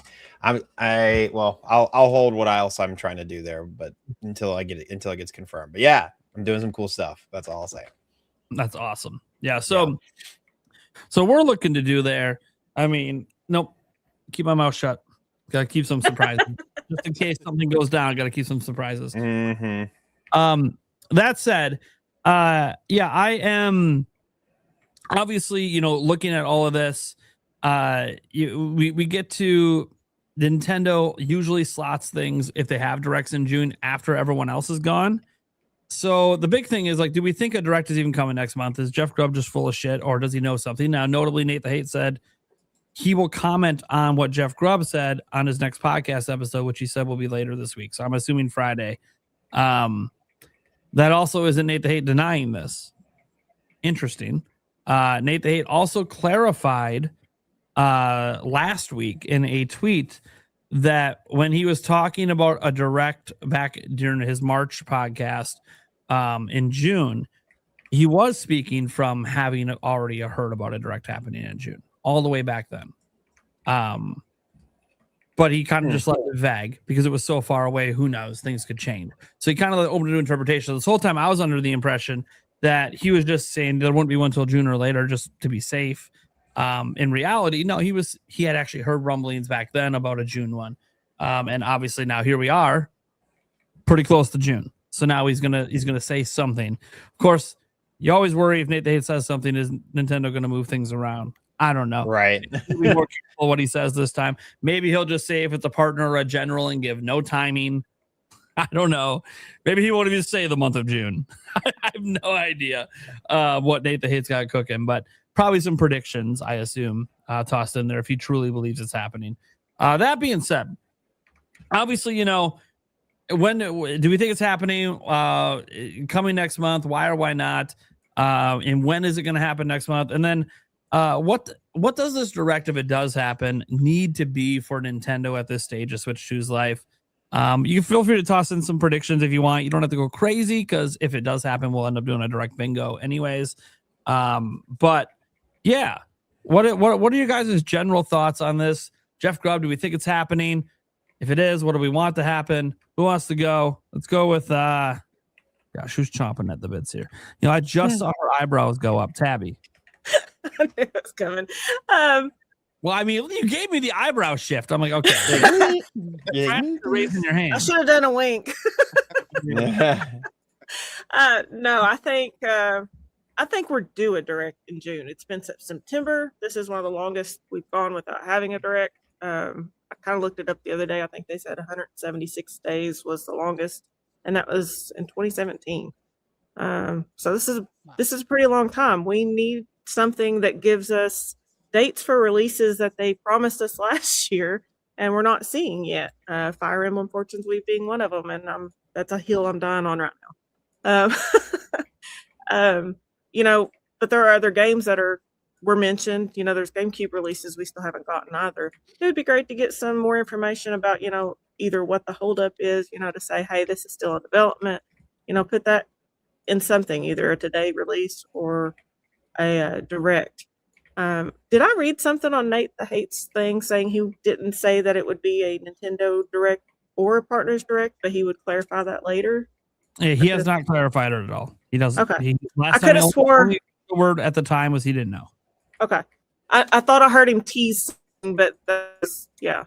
But yeah, as far as all that goes, I don't have a specific prediction for games or anything. I do feel like, it's almost a year since the Switch 2 came out. So I think something's in play here, at least to celebrate that. That's it. Okay. Everybody got quiet. I didn't know if there was like more. I'm like, I should leave it on a cliffhanger or what's happening? Okay. Spoiler alert later. No, I'm joking. Oh, jeez. All right, Sandstorm.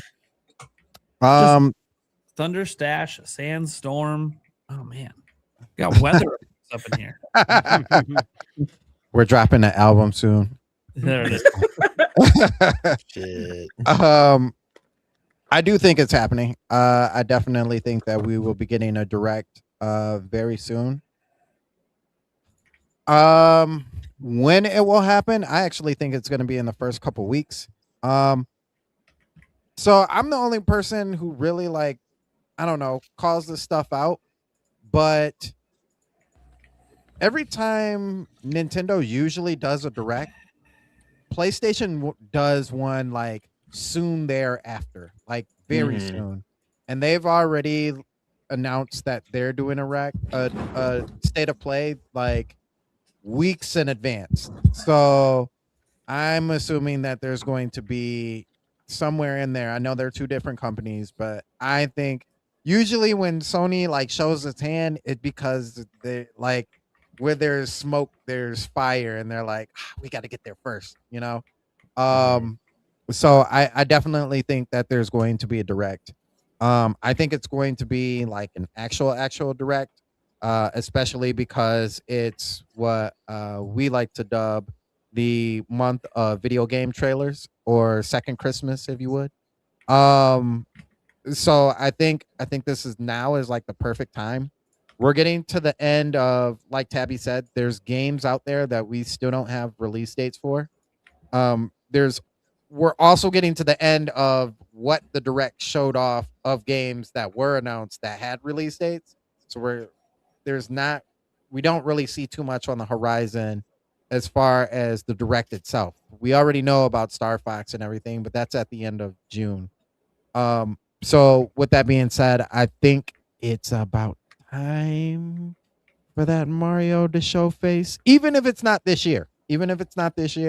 No, everybody's all about the whole GTA 6 and, Mario can't show his face when GTA 6 shows up type thing, but that's neither here nor there to me. I don't personally think Nintendo cares about that, but whatever. But what I do think is I think Rockstar's time is finally now. Now is the time to finally show yourself with the Nintendo community.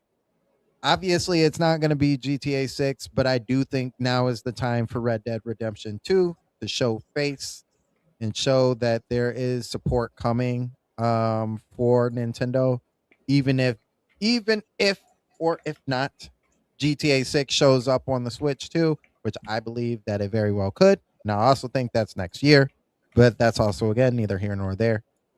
I think that we will get some of the other titles. Expedition 33. I know that's talked about a gajillion times and beaten to death to the floor. I think that's finally. I think it's finally that time for that to be shown off as well. We've got more the remake, obviously the remake of Ocarina of Time. I'm still hoping. I know me and Stash are on this boat. I'm gonna ride this boat till it sinks like the Titanic. But I'm still hoping that it is Ocarina of Time with Majora's Mask as one big game. That's all I want. That's all I care about. Let me go down into the Majora's Mask world like we went down into the depths and it just be a completely separate but together game. I would love that. I think that this direct will be longer because it's during that season. I think you get a good hour of games, both third party and first party. And I think we get that one more thing because I also too, now that I think about it as I'm talking, Splatoon Raiders is July, right? Is that a July game?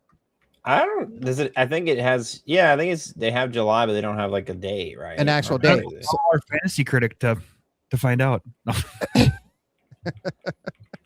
So It's we July for 3rd. Yeah. July 3rd. Okay. What are we doing? We're a Nintendo podcast. We don't know. Because I have it on my Excel list. What do you mean? We have release dates for this. Anyway. I had to plug the fantasy critic. So we've got June, we've got July, and everything else is just like a little murky. And we know Nintendo to like drop at least one game a month, something new a month. And so I think we're going to kind of see what that slate looks like as far as August, September, October might be blurred a little bit. Pokemon doesn't come out this year. That's a next year title. So we get something for September, October. We finally get when Fire Emblem is coming out. I actually think I'm going to say that's the October or September game, while Ocarina of Time is the holiday title. But I do think that we get like a big run through, and knowing Nintendo and knowing them well enough, they'll say that this is all the games that are coming slated for this year, but they will slide games in that are coming for the beginning of next year as well too. Dust Bloods is another game I completely forgot. We don't know anything besides that original trailer about that game and the I forgot what they called it with talking with the directors on the Nintendo app. But outside of that, like we don't have really any information about that.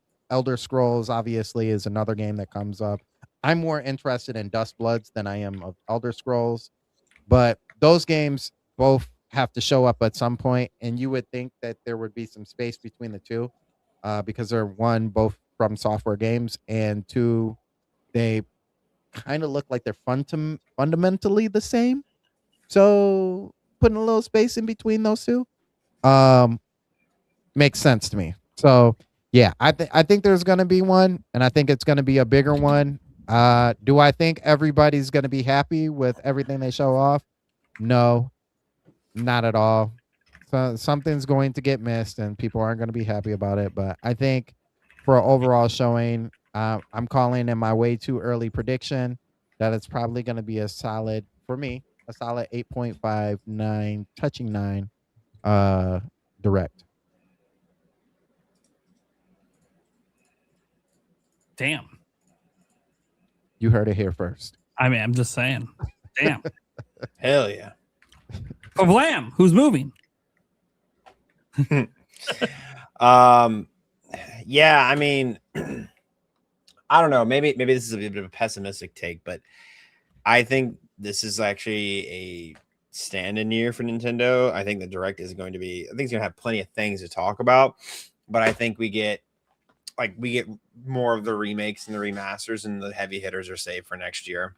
I think we get like the Ocarina of Times, we get that kind of stuff. I think, and then into next year is when we start seeing 3D Mario, maybe even the potential Smash Bros, all that kind of stuff. But I think they use the closing of this year to still give us really heavy hitters. Don't get me wrong. Ocarina of Time remake is like stupid good. It's like, whoa, that's a crazy game to drop, right? But I think we see like the original, air quotes, original IP start to really drop in 2027. All that being said, I still think we get some fantastic picks through the summer. And there's probably things that we haven't even thought about. Like maybe there's a new Pikmin type game, or maybe there's like something that's like, I don't want to say like lesser than, but something that's not the main first party thing that you typically think of, you know? So I know that was kind of very vague, but I do think I think we're kind of in a transition, and I think things are leading towards a big 2027, especially with Pokemon, when new waves coming out. Then we also got, you know, I mean, we've rumored for forever that we're having this 3D Mario. It's on the horizon. It's on the horizon. And then we talked about, wasn't there some sort of post the other day about Sakurai working on Smash or something like that? Or what happened I thought I saw a post being like an interview where they were talking about how like Sakurai was like, oh yeah, I was working on this, but now I'm working on something else for Nintendo. I don't know. I have to look it up, or I have to go find it. But I was like, oh, I think it kind of solidifies to me. We're gonna have a bigger 2027 than it is gonna be 2026. So I mean, they have a June Direct every year. I think the only year they didn't have that was COVID, and that was like, and I think the year that maybe they did do a June Direct, it was like a partner direct. It was a small one. So, but I think it's our big E3, not E3 time of the year, right? So, no, that's where I'm at. I think we get some cool stuff, but I don't think we get anything crazy until next year. Okay, Eric. I am unmuted. All right. Man, at some point there's got to be a direct, right? I mean, right. I mean, I guess you throw it out there saying it's going to be every month. Eventually, it's going to happen. But broken clocks right twice a day, right? Right. I mean, I'm not saying that that's what they're doing, obviously, but it sure as hell feels like a direct is coming. We got so many big games, even just announced, but we don't know anything about, that they need to show off more for. It just feels like the right time for it to happen. Yeah, I mean, what else is there? Sorry, I missed half of the lead up. Hey, you know what? We're such a professional We outlet are. over here. Our co-host don't even know what the fuck we're talking about. Got it. Yeah, it says Mr. One who tried to skip me during my topic. To be fair, I had plenty of reason to assume you already went, but I was leading the topic. I should have told you to lead. No, I'm kidding. I'm joking. it is your topic. It's true. Yeah. So, I don't know. I got nothing else. I really got nothing else. No, I don't. He does. No, I Talk right now. No, I don't. No, I don't. I just like giving you shit. So. He's about to give me shit. He's got nothing to add. All right, Stash. What do you think? What are your thoughts? Okay, so I'm just going to preface it by saying that my answer has not changed. I didn't think so. This whole year, June. Now, look, guys, you touched on it a little bit, FVLAM. I had this written out, okay? I don't want you to think I'm stealing from you, but steal my shit. I don't care. Go for it. Okay, so let me start from 2012. We got two Nintendo Directs in June. 2013, 14. 2015, we got 3 in June. No Direct in 2016. 2017, 18, 19, 20, 21, 22, 23, 24, 25. We got Nintendo Direct in June. Damn. So since 2012, okay, we've had a Nintendo Direct in June all but once. And that was in 2016. What was going on in 2016? We're releasing the NES Classic Edition because Nintendo didn't have anything to put out. Because it was the Wii U era. Yeah, the system was dead, and it was transitioning to. They did have a blowout in June. It was just for Breath of the Wild. Right. Yeah, they just don't list it as a direct, but yeah. So there you go, guys. They've had one every single year. Some years they've had 2 or 3 in June. Why are we questioning it? Why do we need anyone to tell us? Anybody, any insider? Like I'm just trying to be frank with everybody. Why do you need anyone to tell you that this is going to happen again? We know when the lightning strikes. If this is Back to the Future, we have the flyer. Lightning's going to strike at 10:32 p.m. on Saturday night. We know what's going to happen. We've seen this play out. We know the future, guys. We came from it. We already know what's going to happen. Okay, so that's just historical data, okay? If you need more convincing, right? I mean, if you've looked at the release calendar, which, look, I've had a habit of looking at the release calendar since the internet came out. And before then, I was looking at magazines. But again, we really didn't have hard release dates back in the day. The point is that I know what release calendars and release schedules look like. For some reason, I've talked about this with a few other friends that review games on YouTube. And for some reason, the second half of the year is very empty. And we can all say, well, it's the GTA effect. Well, it's not really, because GTA has a release date. Okay. And it's in November. So if you want to avoid them, I guess don't release your game in November if that's what you want to do. But I'm talking about June, July, August, September, October, December. It's so barren right now. And again, I have my Excel list with everything I'm interested in playing. And I know about a lot of games, typically, that not everyone's paying attention to. And my list is barren. So if my list is barren, how could anyone else's list have games? You see what I'm saying? So we have to have this. It is a necessity. This is the Nintendo Switch 2's, first full calendar year. You need to announce games that are going to get people excited.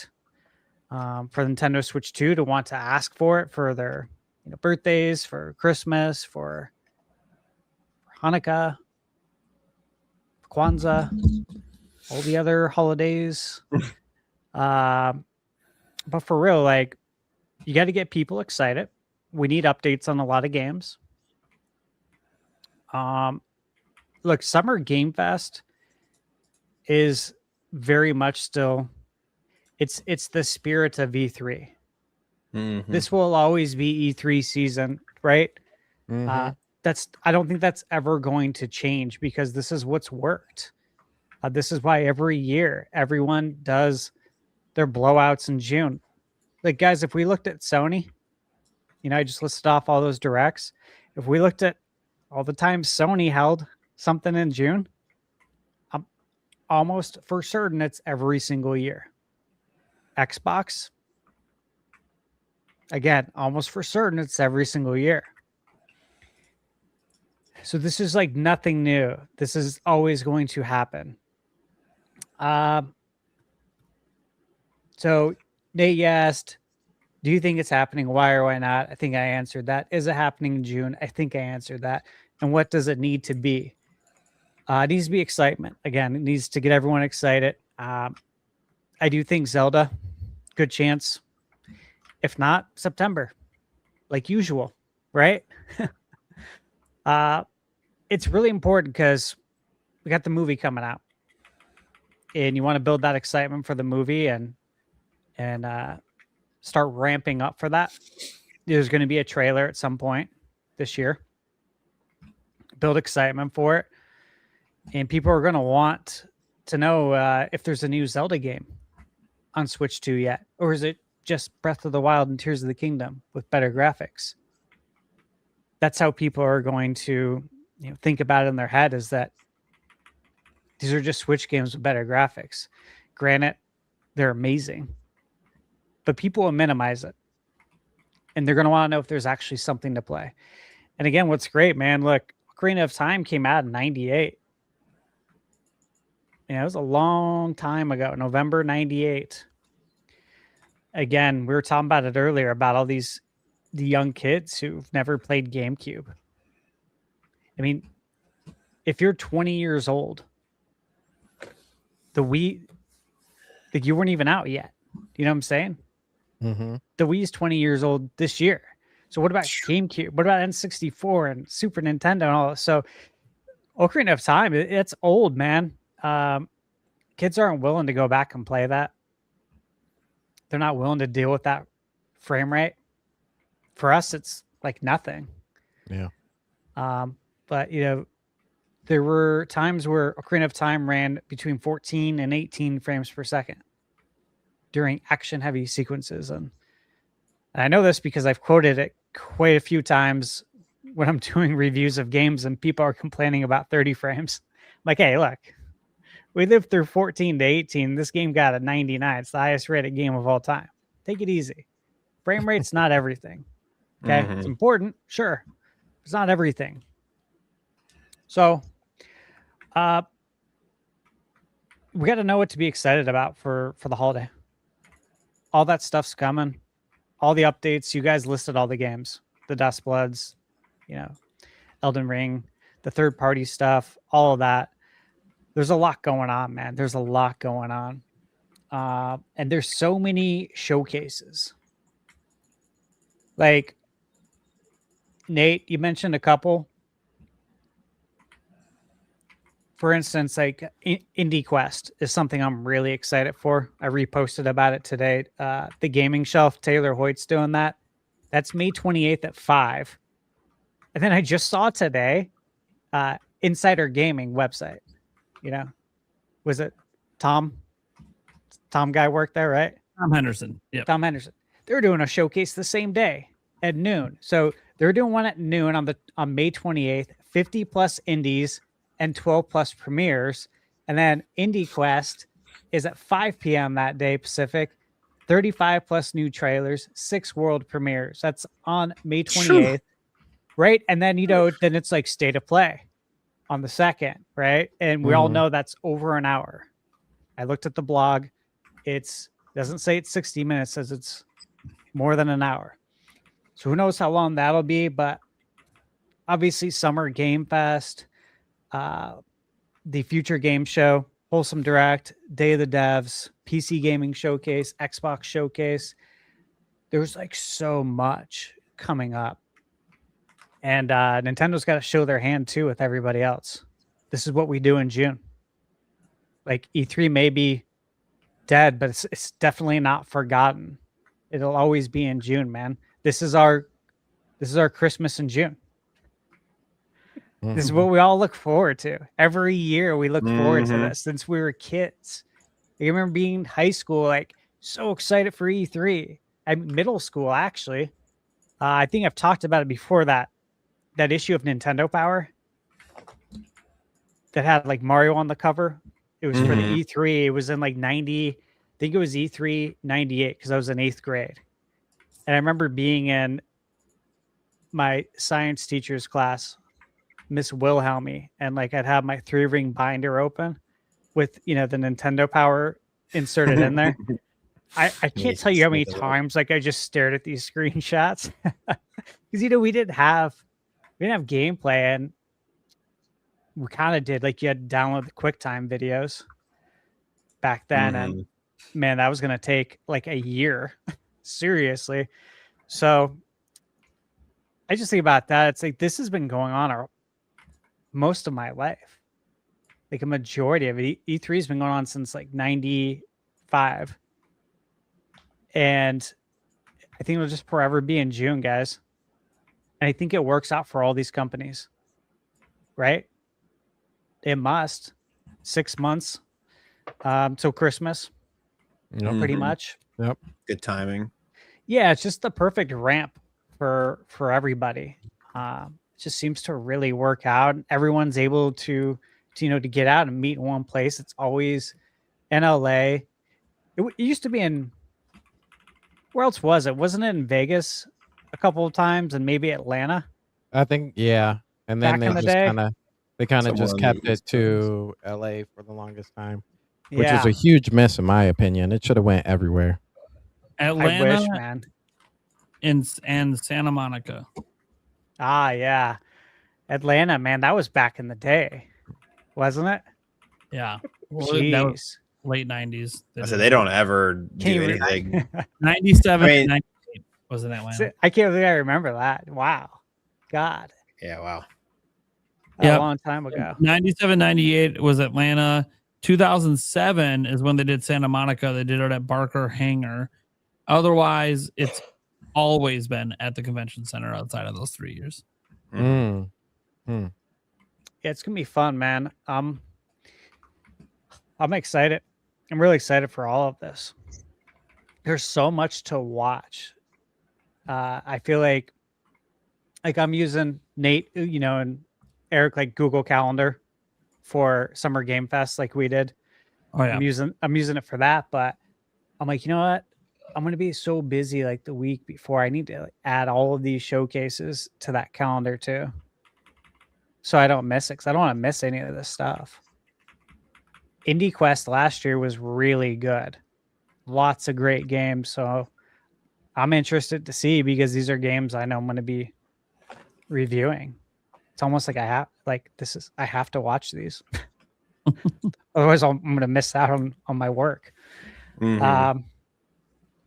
What do you guys think though?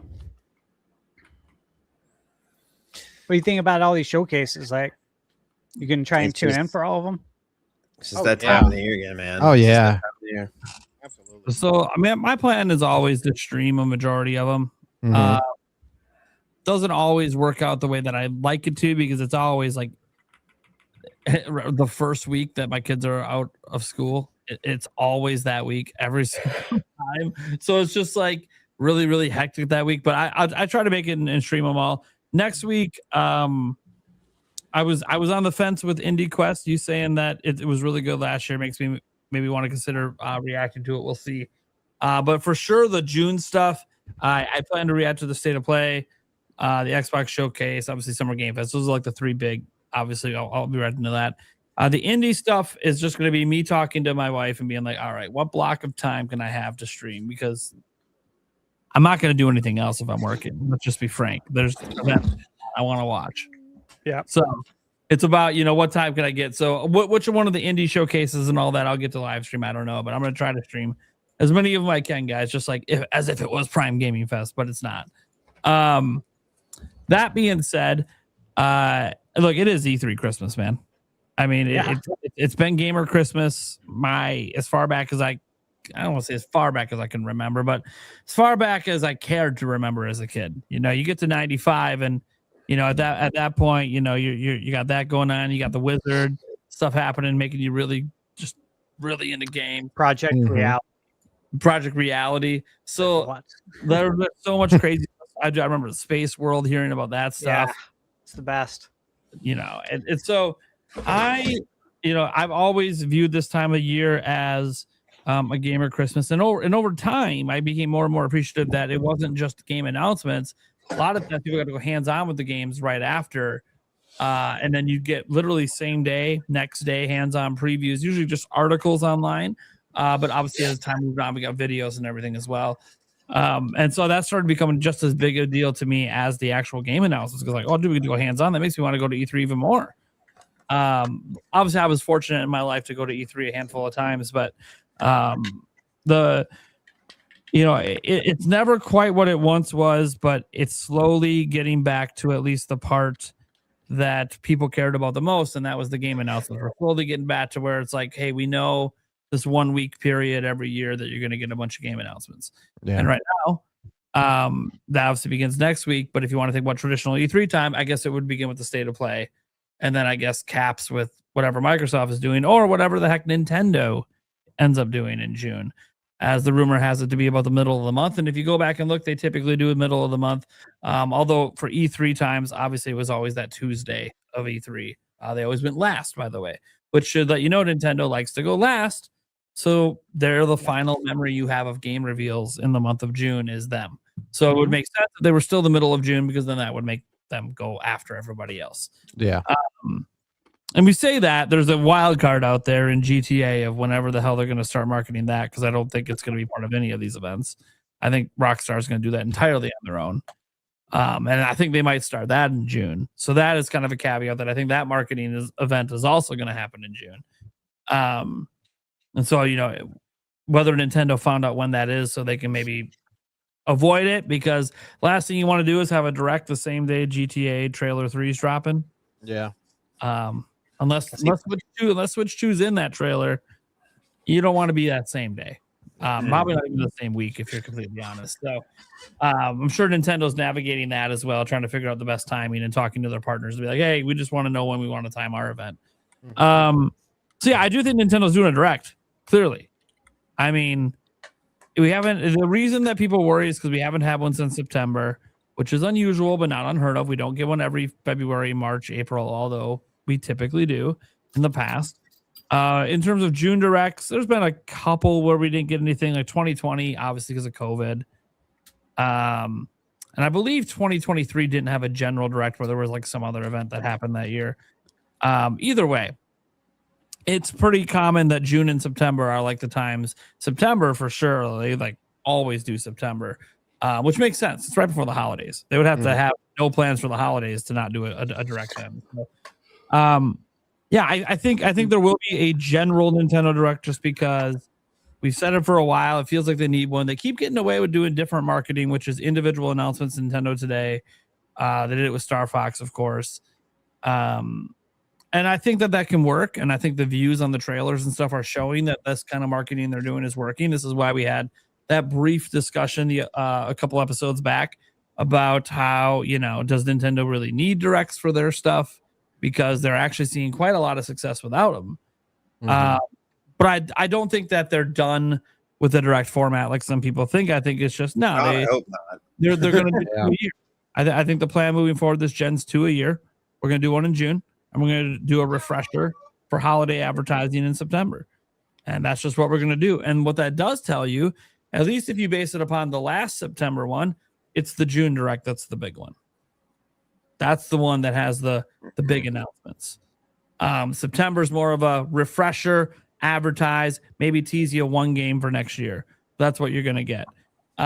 So I do think we're going to get one in June. I think this one, I think Switch 2 is in a very different spot than I felt a couple months ago. So a couple months ago, before Pocopia came out, there was a lot of, man, Nintendo really needs a direct. They really need to get their fan base excited. The momentum of the system is kind of slowed down a bit.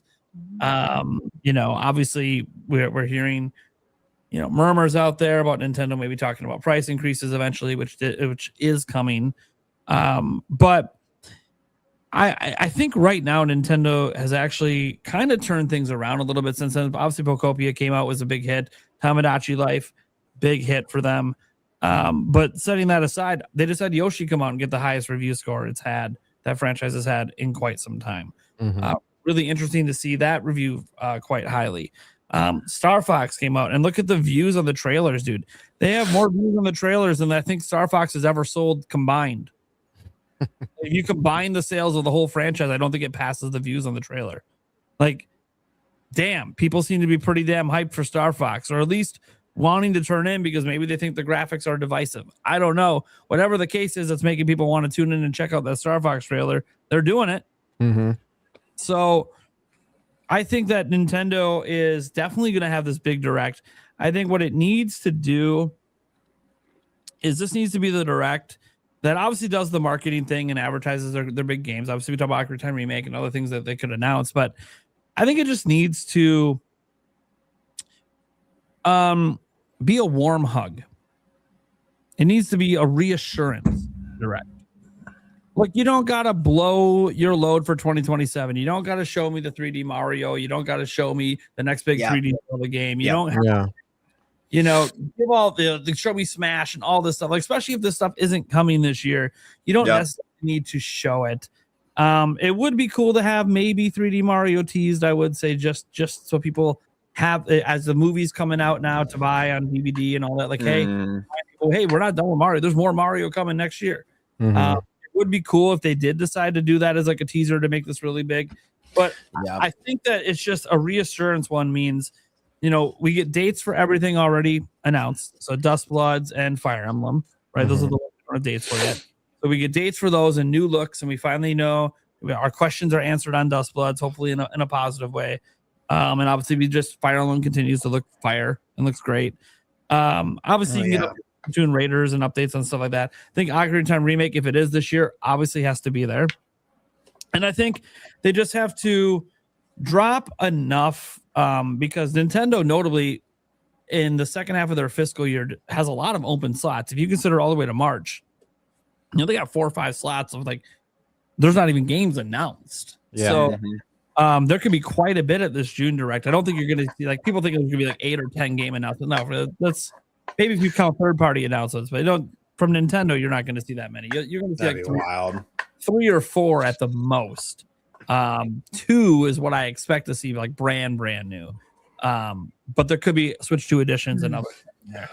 So we just need to leave the Direct feeling good, feeling like okay, Nintendo's kind of back in their stride like they were with Switch, and we got nothing to worry about. And even if we don't have any solid games besides Wind and Waves for 2027, we're feeling really good about how this year is going to make us feel confident about what's going to happen in 2027. So just a warm hug Direct that obviously has a couple hype things in there.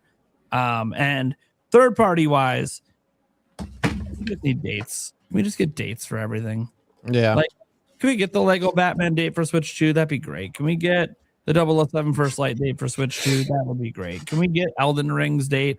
That would be great. Can we, obviously I talked about Dust Blood, but can we get any of these third-party games that just recently got announced for Switch 2 and don't have dates? Like, can we just get some dates?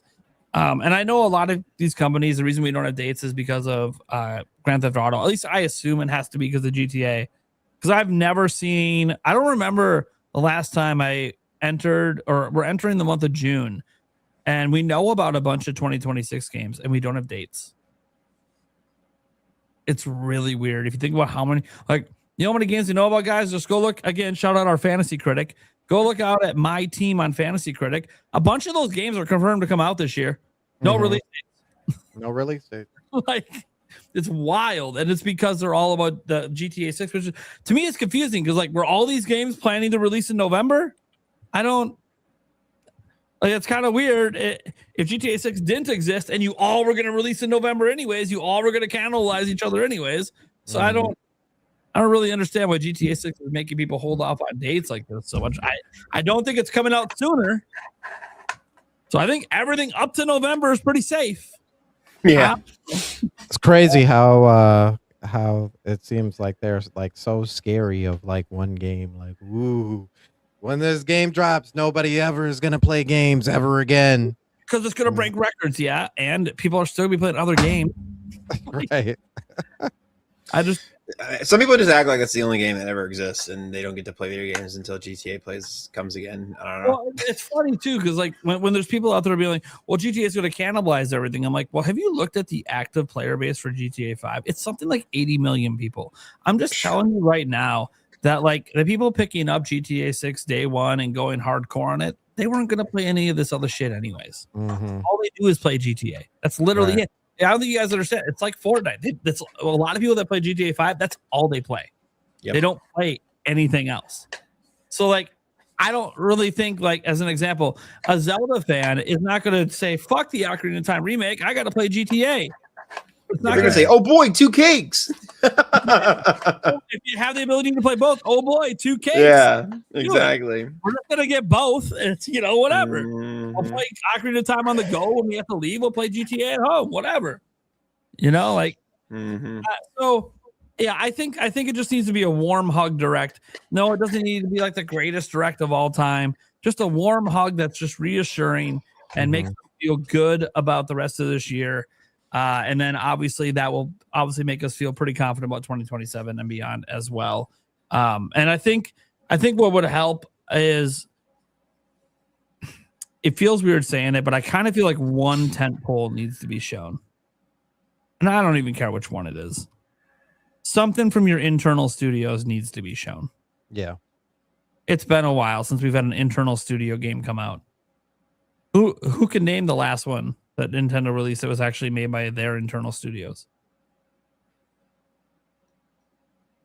I mean, would that be Donkey Kong? Technically, it's Tomodachi Life, technically, but yeah, I would say Tomodachi Life, but other than that, it'd be like, well, Air Ride. I guess Air Ride is Sakurai's not Nintendo technically. Air Ride was third party. Donkey Kong wasn't. Donkey Kong was internal, but I think that. Oh, Prime. Oh no, the Prime was external. My bad. I think Donkey Kong might be the last one, and that was last year. Mm-hmm. So from a technically, Dragon Drive.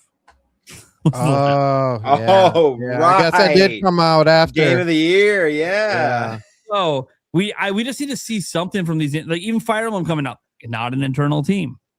Yoshi this week, not an internal team. By the way, nothing wrong with these partner studios. This is actually why Nintendo has such an amazing cadence. They don't just rely on their internal teams. They do work consistently with Goodfield, consistently with Camelot, consistently with these outside studios.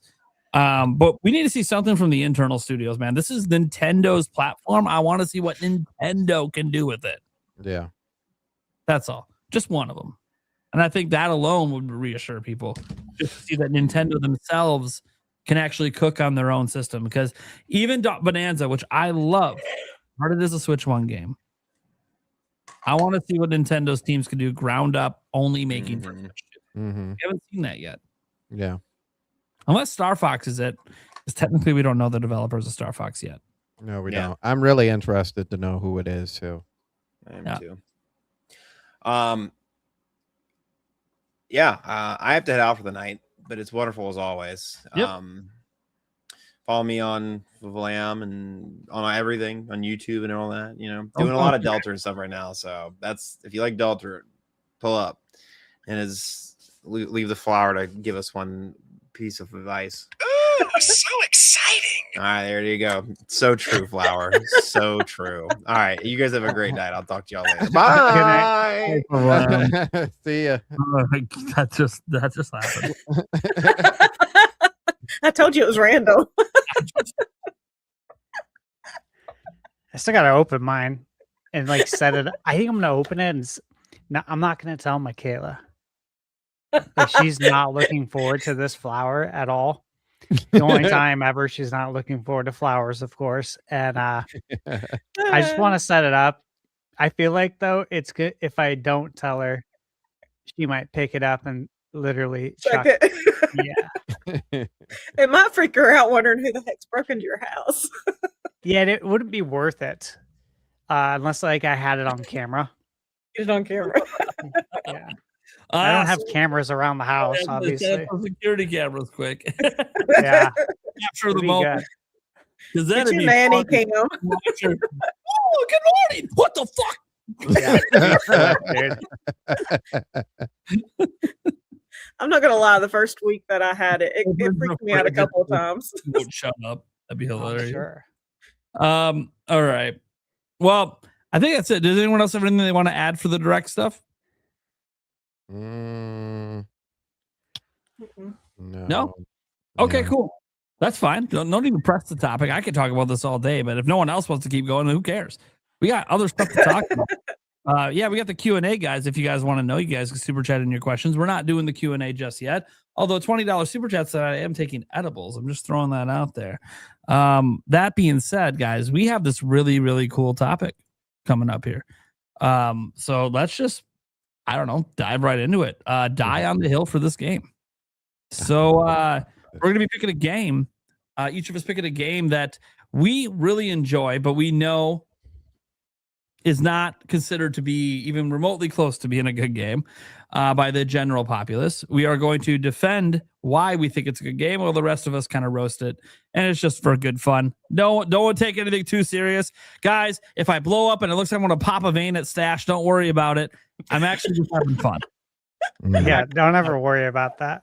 Yeah, you never got to worry about that. I'm a very high energy person. I do that excitedly in happy ways all throughout my day.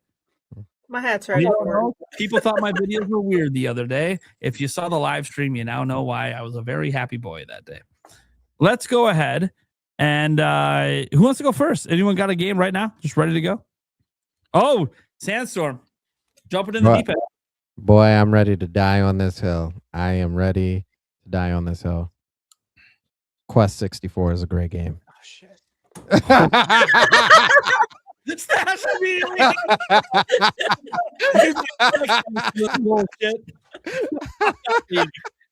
Dude, he never swears on this show. You got like the first swear word out of him today.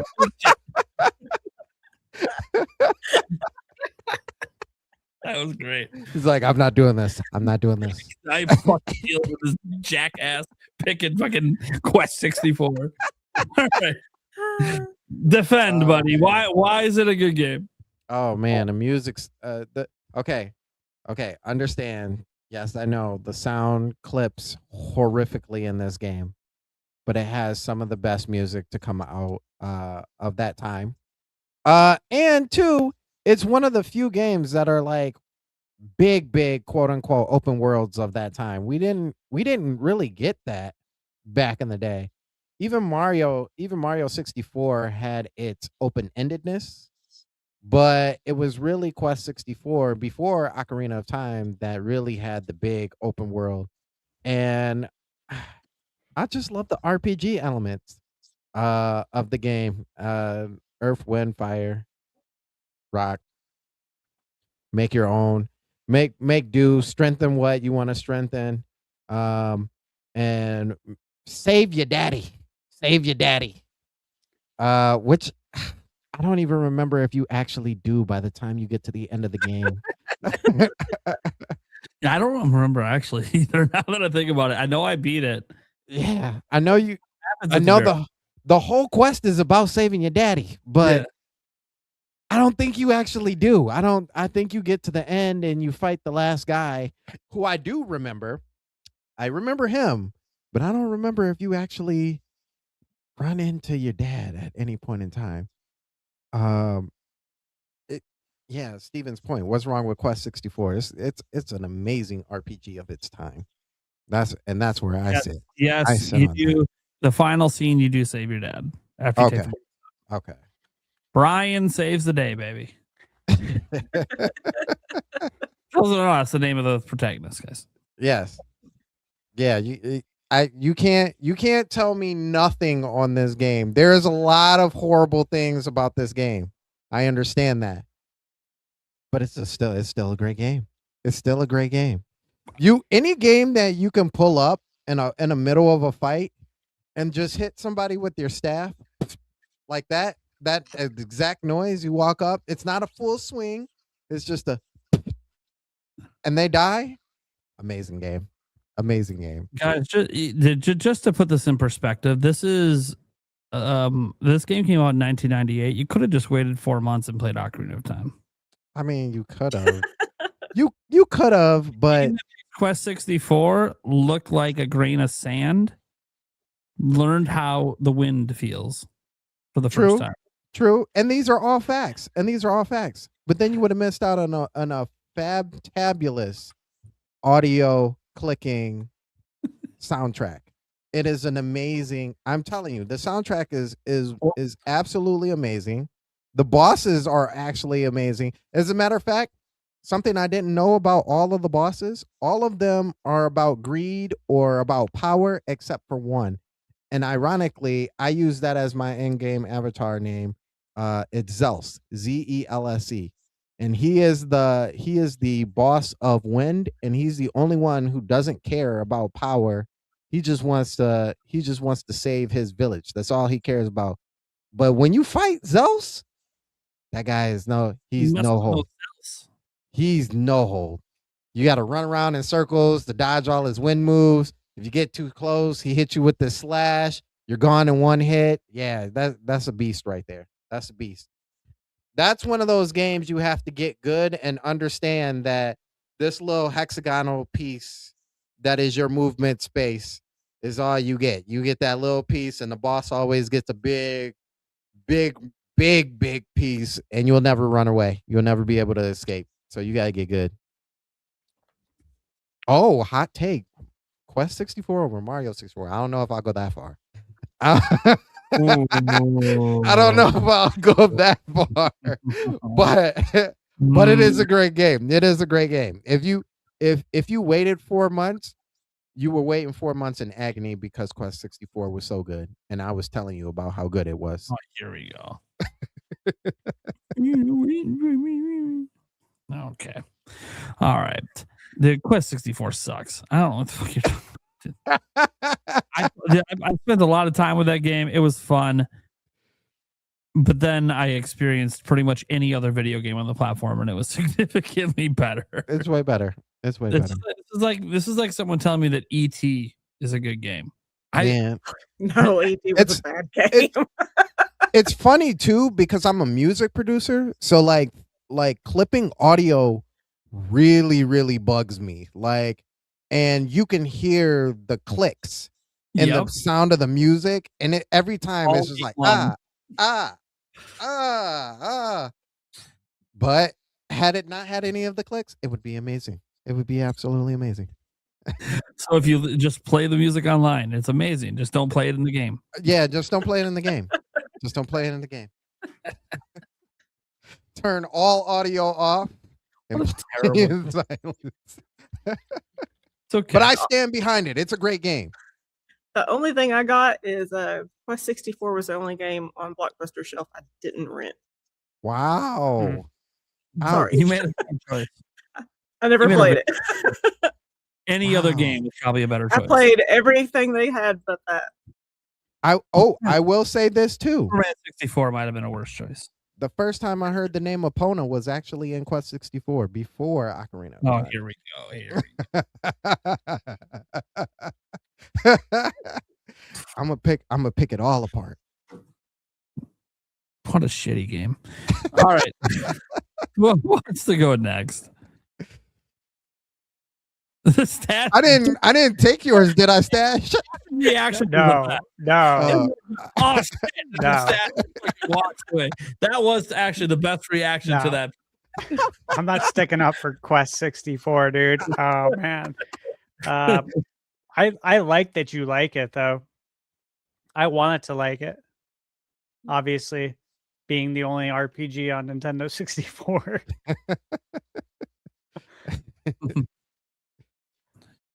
All right. I'll bring it up here. Here we go. Well, I don't know that I would die on this hill, but I disagree with everybody who says Super Mario Sunshine was not a good game. Oh, that's fair. It had easy playability. The new little technique with the water gun was a lot of fun. The characters were cute. It was very vibrant. I was never bored when I played the game, and I've played it a couple of times and replayed it, kind of waiting for it to come to GameCube.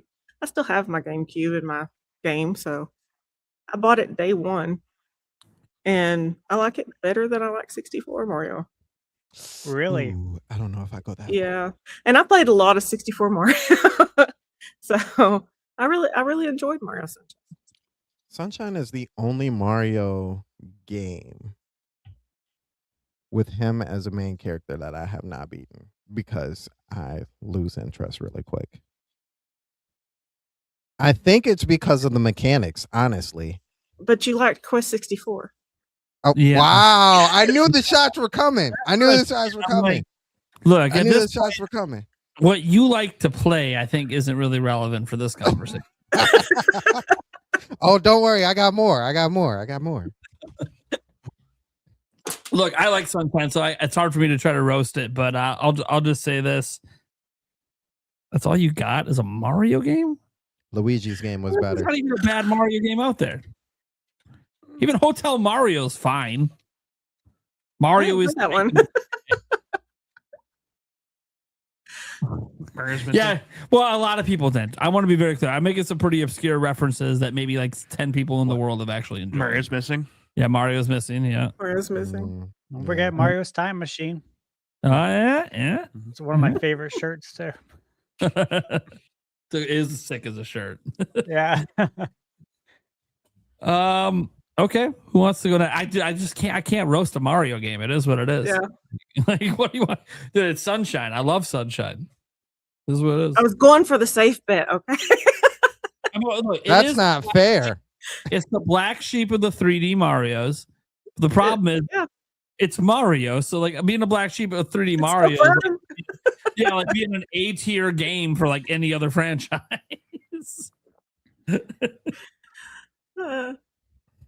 Okay, Eric, you got one? I see you smiling wide over there. Is it time to give chat what they want? Oh no. Oh. Henry the hamster. Yes, it is.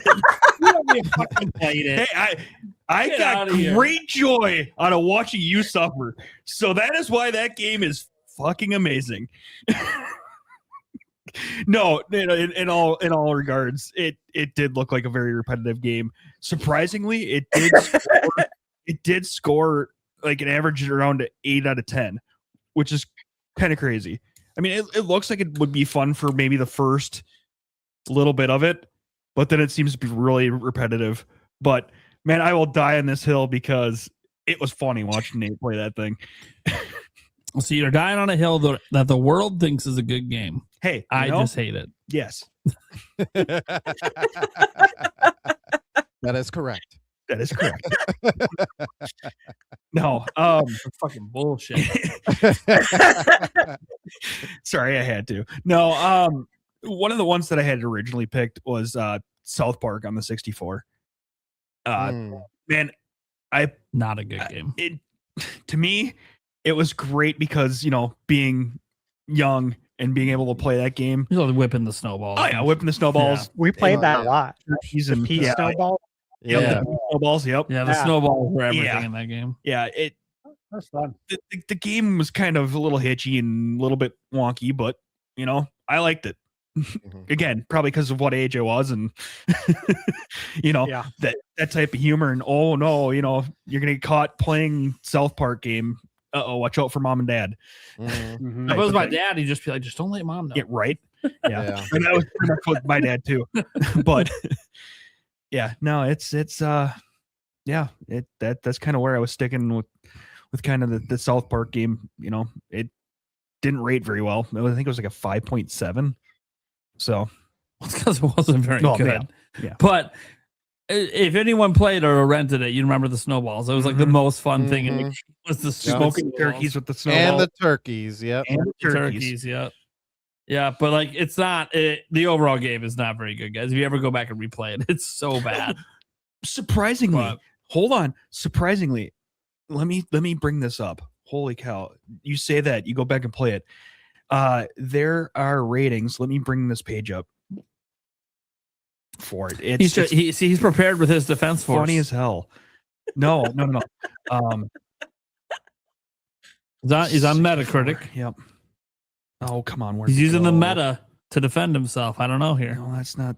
How much I distrust meta. Where is it?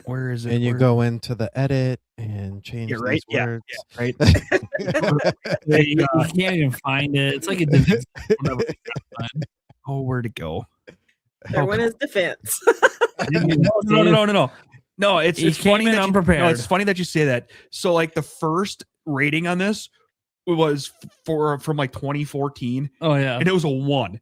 Yeah. And then there was like 2016, 2022, it was like 5 and 8 or 5, 7. And then 2026, there was an 8.5 and a 10. Dead serious. Oh wow. What is this? Somebody loves the game more than you. Yeah. Well, no, you were saying you go back and play it. It's not good. Apparently, people went back and played it and thought it was amazing. Nah. That's just people grew up with it. They're like, was it an April Fool's article? Was it an April? Was it the Onion? Did you double check? Why the hell can I not find that? Did you double check? You're on Metacritic. They might be counting the Onion. Just throw that out there. Okay. Well, now that leave it there to bring up a shitty ass South Park. There it is. Here it is. Uh-oh. Give me just a second. Oh, here we go. Yeah. I see a 57. I think that's a universally considered bad game. Well, I mean, yeah, but that Yeah, was you the want whole to point show of the- this. You want to show the most recent, so you can be like, hey, yeah, look, I see people who just recently played it. They fucking love it in 2026. No, I'm just saying it's really funny how In that 2026, it's amazing. Well, Well, then that means game quality has really hit the fucking toilet. No, it's really funny because, like I said, 2014, there's a 1, 2016, 5, GameCube 2020, 7. Then all of a sudden you get the 2026 is an 8 and a 10. It's like, what is this? Oh, God. Okay. Yeah. This one It is in Spanish. Yeah. The other one's in Germany. If you read it, it's rated 12 and up in Germany. Germany, yeah. We don't get any games. It's really fun on PS1. It's a shame. Hardly anyone still pays attention. So Well, that- no, it's a so- shame. So the top one translates as good game. It's fun on the N64, especially with the cheats. It's great for killing some time. That's about all you do with that game. Yeah, but for the one, all I'm gonna say is at least they tried. The game is awkward. Bad attempt at the show's humor. Poorly developed mechanics. Probably one of the worst games of all time. Oh wow. Well, I Yeah. mean, look, it qualifies for what we're talking about Yeah, here. right. So gets the job done. Yeah. See, Sunshine at least had some decent reviews. It just it'll be the black sheep of Mario. That also means Tabby might need to expand her gaming repertoire. We've got to introduce more. Probably. You got to play more bad games. Gotta play more bad games. Virtual There's a Boy, reason I don't play them. Virtual Boy accessory, because then you can introduce yourself to some bad ones. Yeah. How dare you only play good looked games? at the Labo. Labo, Yeah, I'm not gonna I have spend to- $100 on that. cardboard to sell you. I still got Labo hanging around. There you go. All right, Stash. I've been curious all night what game you're gonna pick. It was pretty easy. There's 2 games that I choose from, and one of them is a game that I think you're going to pick. So I left that for you, and I took the other one. Mine is Castlevania 2: Simon's Quest. I mean, I know what you were gonna do. You think I want to pick, anyways. Okay. Yeah, an option Really? for you, obviously. I love this game. I love this game. Apparently, the majority of people do not like this game at all. What? In fact, a lot of people hate it because it's so cryptic. Nobody knows where to go. It's too hard. And obviously, it strayed from the formula of Castlevania 1. You know, it was Castlevania 1, Yeah. linear, classicvania. Then it was Mhm. Simon's Quest. And then, of course, we had Castlevania 3, 4, Rondo of Blood, Bloodlines. They all went back to the same classicvania formula. So this formula died with the game, obviously. I think, a lot of it goes into the translation as well. There's a lot of people who are very upset with the way the game was translated, and that added to the crypticness of it. I guess people were annoyed by the day-night cycle in the game, which, again, I'm like, this is so badass back in the day. There was no other game doing this, which I'll get into some of my points, and I've made these points before. Yeah, no other game during the NES era was doing a constant day-night cycle.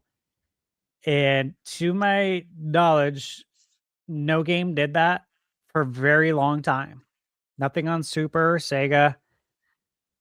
I don't think 64, outside of maybe Animal Crossing in Japan. Mm-hmm. This is in 1988 when Simon's Quest came out. And they were doing this on the NES. The game had open world exploration. We don't get Symphony of the Night without Simon's Quest. I've said this so many times, and I totally stand by that. And Symphony of the Night, of course, is one of the, if not the greatest Metroidvania. It's right there with Super Metroid and, whatever other games that you love that are Metroidvanias. But Symphony of the Night is always going to be at the top of people's list as long as they've played the game. So I don't think we get that game without Castlevania 2 Simon's Quest. And for me, the soundtrack is just the best. Bloody Tears. I was just gonna say that. You can't. That's where that came from. Yeah. How do you? Most iconic of Castlevania songs. Come on now. I know, like that. The Silence of Daylight. That's like the town theme. Yeah. During the day, and it's so good. Like So good.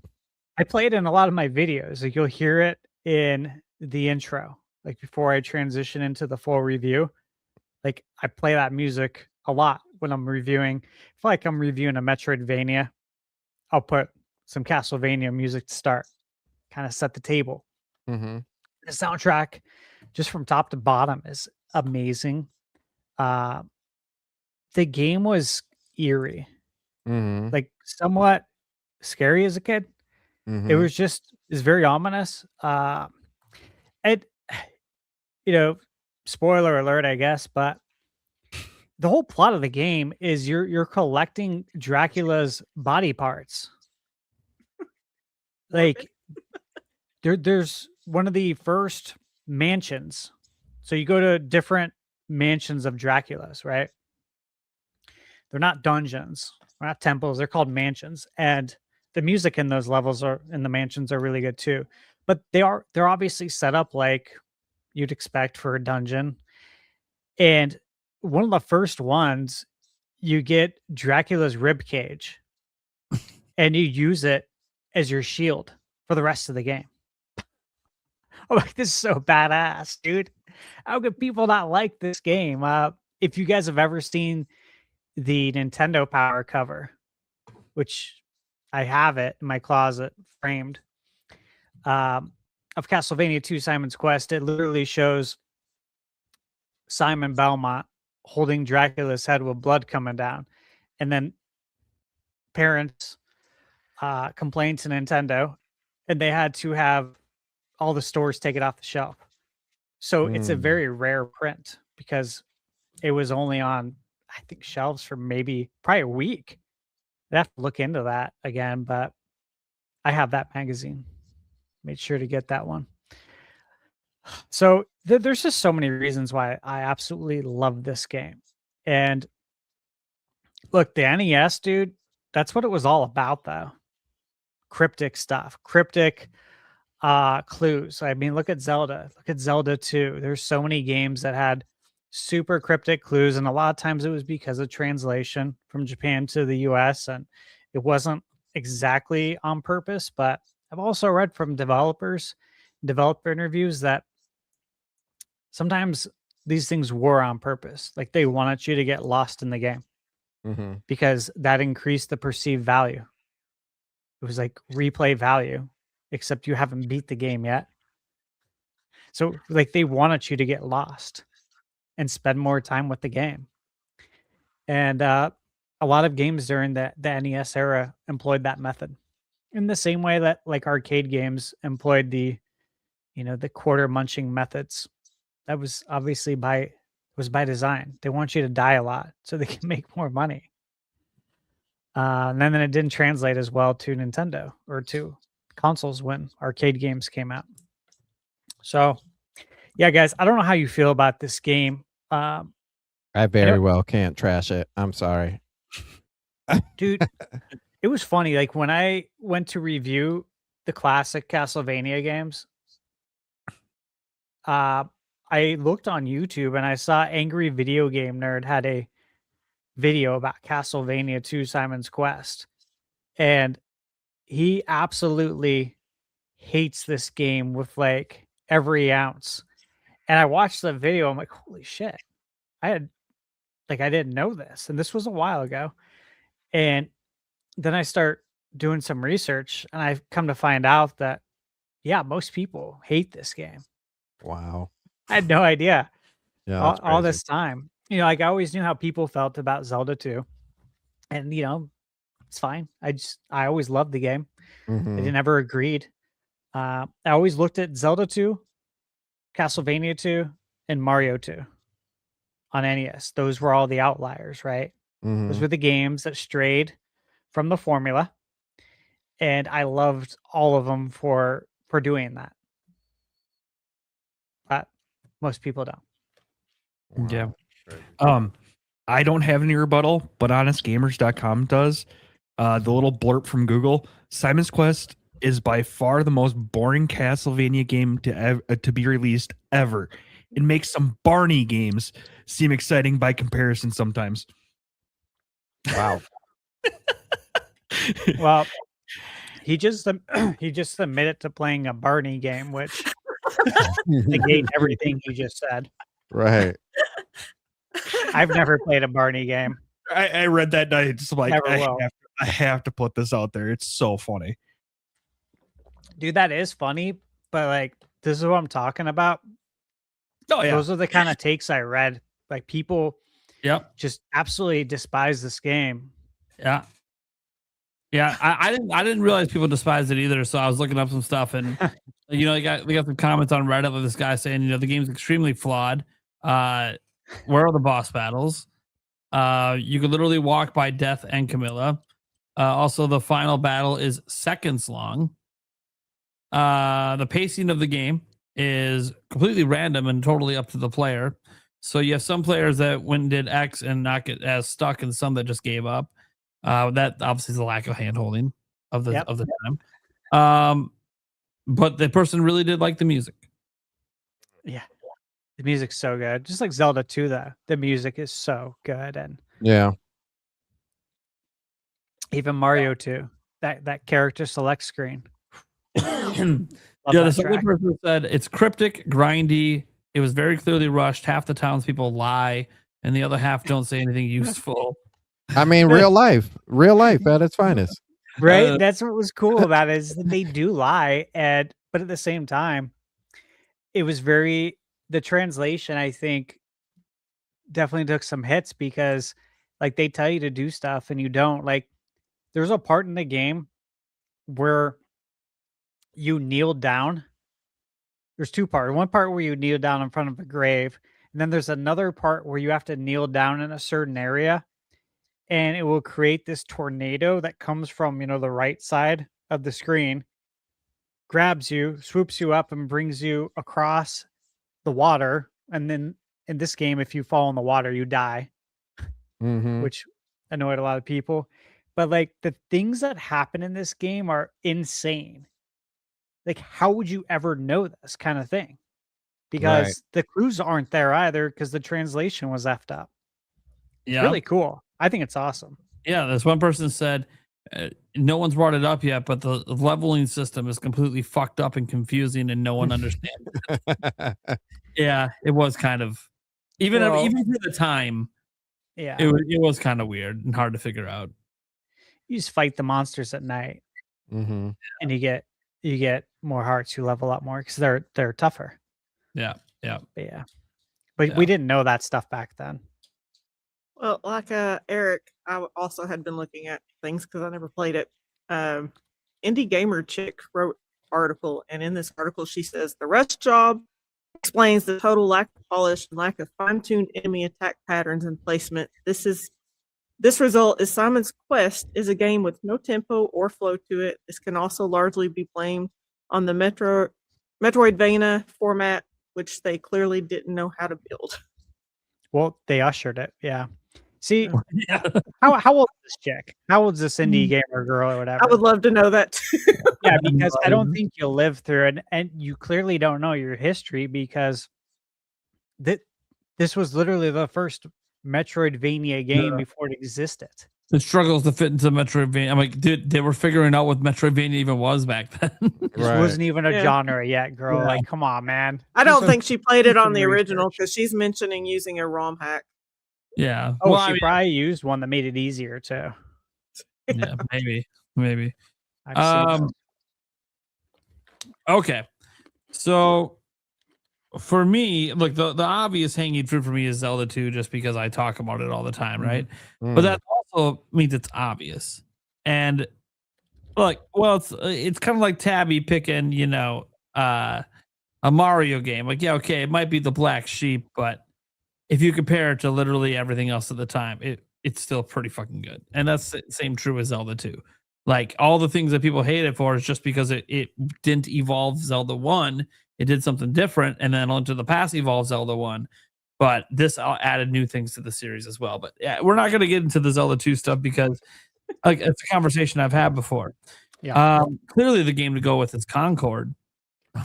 Oh, I'm kidding. can't defend that one. I haven't even played it, so I can't defend it. I still have the physical sealed. Yeah, you can only play it for a week. And that physical seal is probably a huge collector's item. It's probably got some value these days. Even though you can't play it because the servers are gone. Anyways. So yeah, I can't. Concord was a joke because it only existed for a week publicly, and I never got to play it. So I have no idea if it's good or not. I thought the trailer was like fine, but it also just like more of what I've seen before.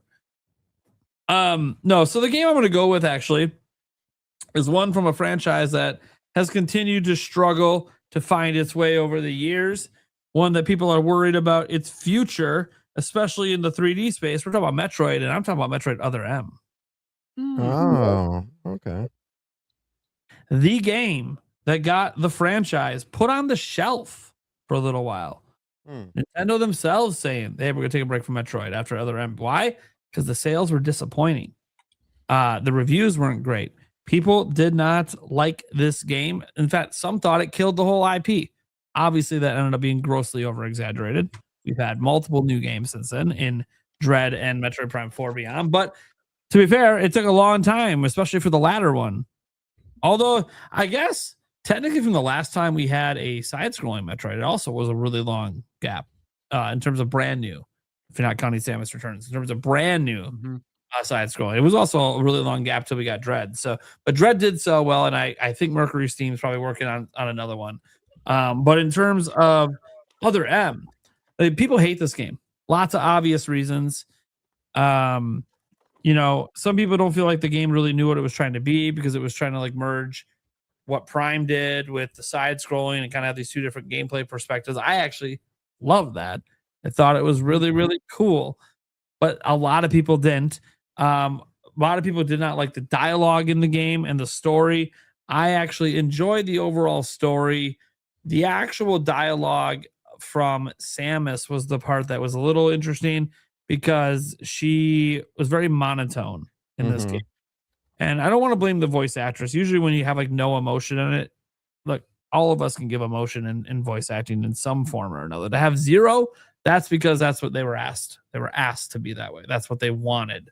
That's what they thought. They thought it added to it. At the time, they were treating Samus as if she was this stoic character that just everyone looks up to and is amazing. Dude, she's a fucking bounty hunter. She doesn't always do what people want. She does what the fuck she wants to do. And if what she wants to do aligns with what benefits you, cool. Otherwise, fuck off. That's Sam. And that is not what we got in that game. We got a very, she's submissive to the Federation and she's this and she's that. I'm like, dude, she's a fucking bounty hunter. She don't work directly for the Federation. She helps them out here and there, but when they hire her and pay her ass, she's a bounty hunter. So, yeah, it gets a lot of hate for a lot of different reasons, but I really, really enjoyed the game. I thought the gameplay is one of my favorite, actually, in the whole series. I mean, part of me wanted to go with Skyward Sword. It's just not hated enough, and that's because of the gameplay. I love the gameplay in Skyward Sword, and a lot of people hate those motion controls and stuff. But in the end, Skyward Sword isn't that universally hated like Other M. Other M is literally like people want to pretend this game doesn't even exist. Yeah.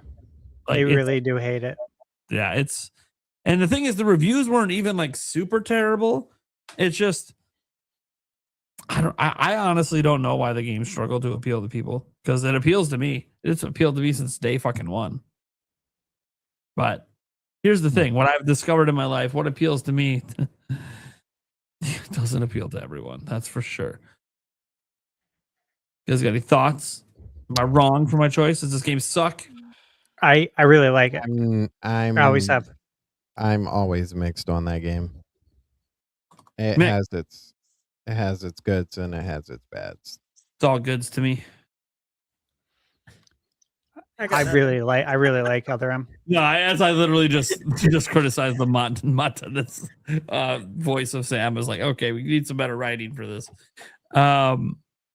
Yeah, I don't know. Just a lot of people don't like Other M. And I remember at the time, people were even more pissed because they're like, "Oh, Other M ended the franchise." God damn it! I'm like, well, yeah, okay. That's what Nintendo kind of. I get why you jumped to that conclusion because Nintendo said, "Hey, we're not making Metroid for a while after this." Okay. And then, you know what would have been a better choice? You know what? Can I amend my choice from Other M? Federation Force is even more. Yeah. And if you've actually played it, it's really good. It's the game that's hated for what it's not, rather than actually looking at what it is and realizing it's a really fucking good video game. Yeah. It actually is legitimately good. But it never had a shot because everyone, oh, you're using the Metroid Prime name. We need to start Samus. Right. It was really good too. I'm not even like saying that as a joke. The game. The funny thing is, most of you guys never played it. So like, yeah, how do you rebuttal it? It's just really good. I don't know what to tell you. It's a really fucking good game. Even its mini game it had was really fun. Like, I actually kind of feel bad for the devs that made the game, because like, you made a good game that nobody's gonna play because they're all pissed because they think Metroid's dead. Like the whole franchise is dead. Yeah. Brought off this spin-off that has Samus in it as like a cameo. I'm like, no, Samus actually plays a role in the story. You didn't play the fucking game. Anyways, sorry. There's other ones I could have brought up. Like, look, at the bottom of my heart, I really wanted to defend Zelda CDI. I couldn't do it. Oh wow. I couldn't do it. I've actually beat them all, and I'm like, okay, they all suck. Do I try to pretend they're good? I don't think I can. I can't do it. I can't do it. I legitimately enjoy Other M, so I'm like, no, it's got to be a game I legitimately enjoy. I can't break the rules just because I want to try to argue for a game that I know sucks. Like, it sucks bad. All three of them. Zelda's Adventure is the worst, by the way. The one that feels most like a Zelda game is the worst one. Yeah. Did you see someone ported that to, was it Game Boy Color? I think Game Boy Color, yeah. Something like that. Yeah. I have it. I haven't played it. I obviously haven't had time since they released that, but I have it on my analog pocket. So one of these days I'll play through that. I thought that was cool though, since that game is obviously could use some upgrades, some quality of life features. Yeah, some love and care. Yeah. That would be fun to revisit. A little piece of history. Yeah. Look.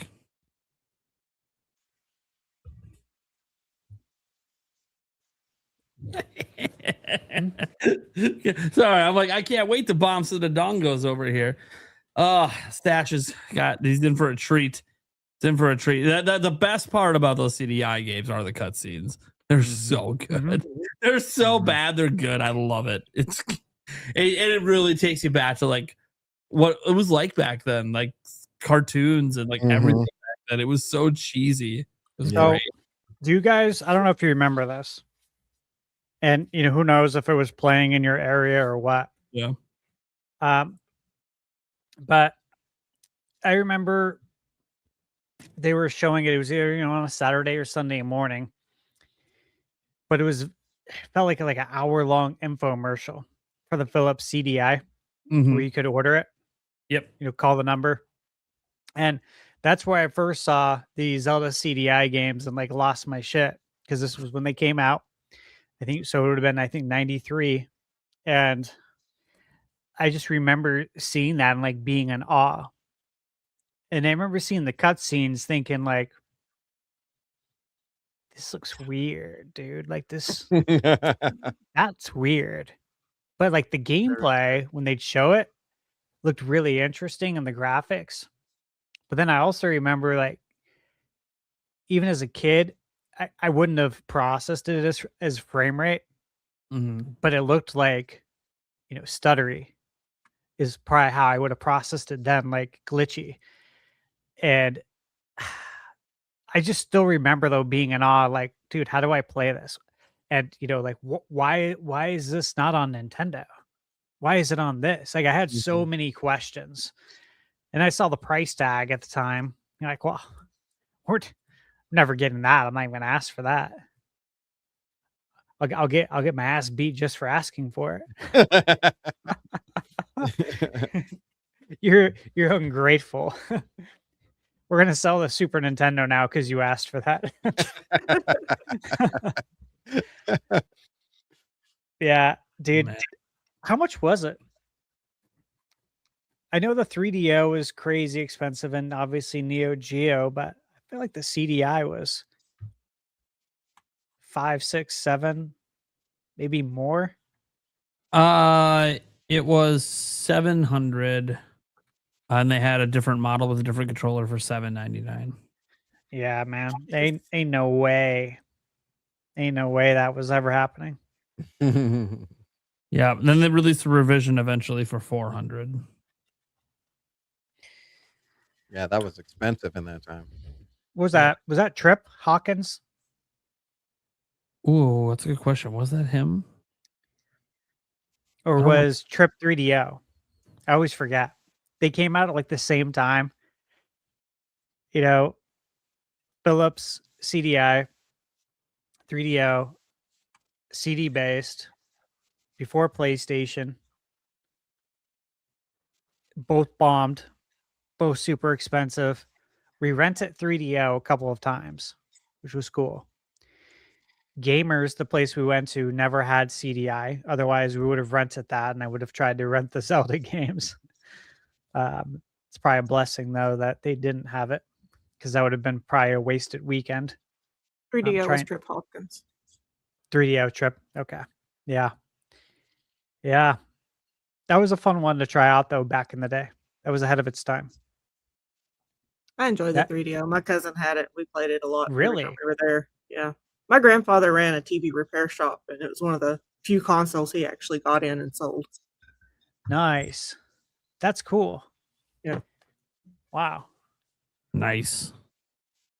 That was the first place I played the Jurassic Park series and Enter the Gecko.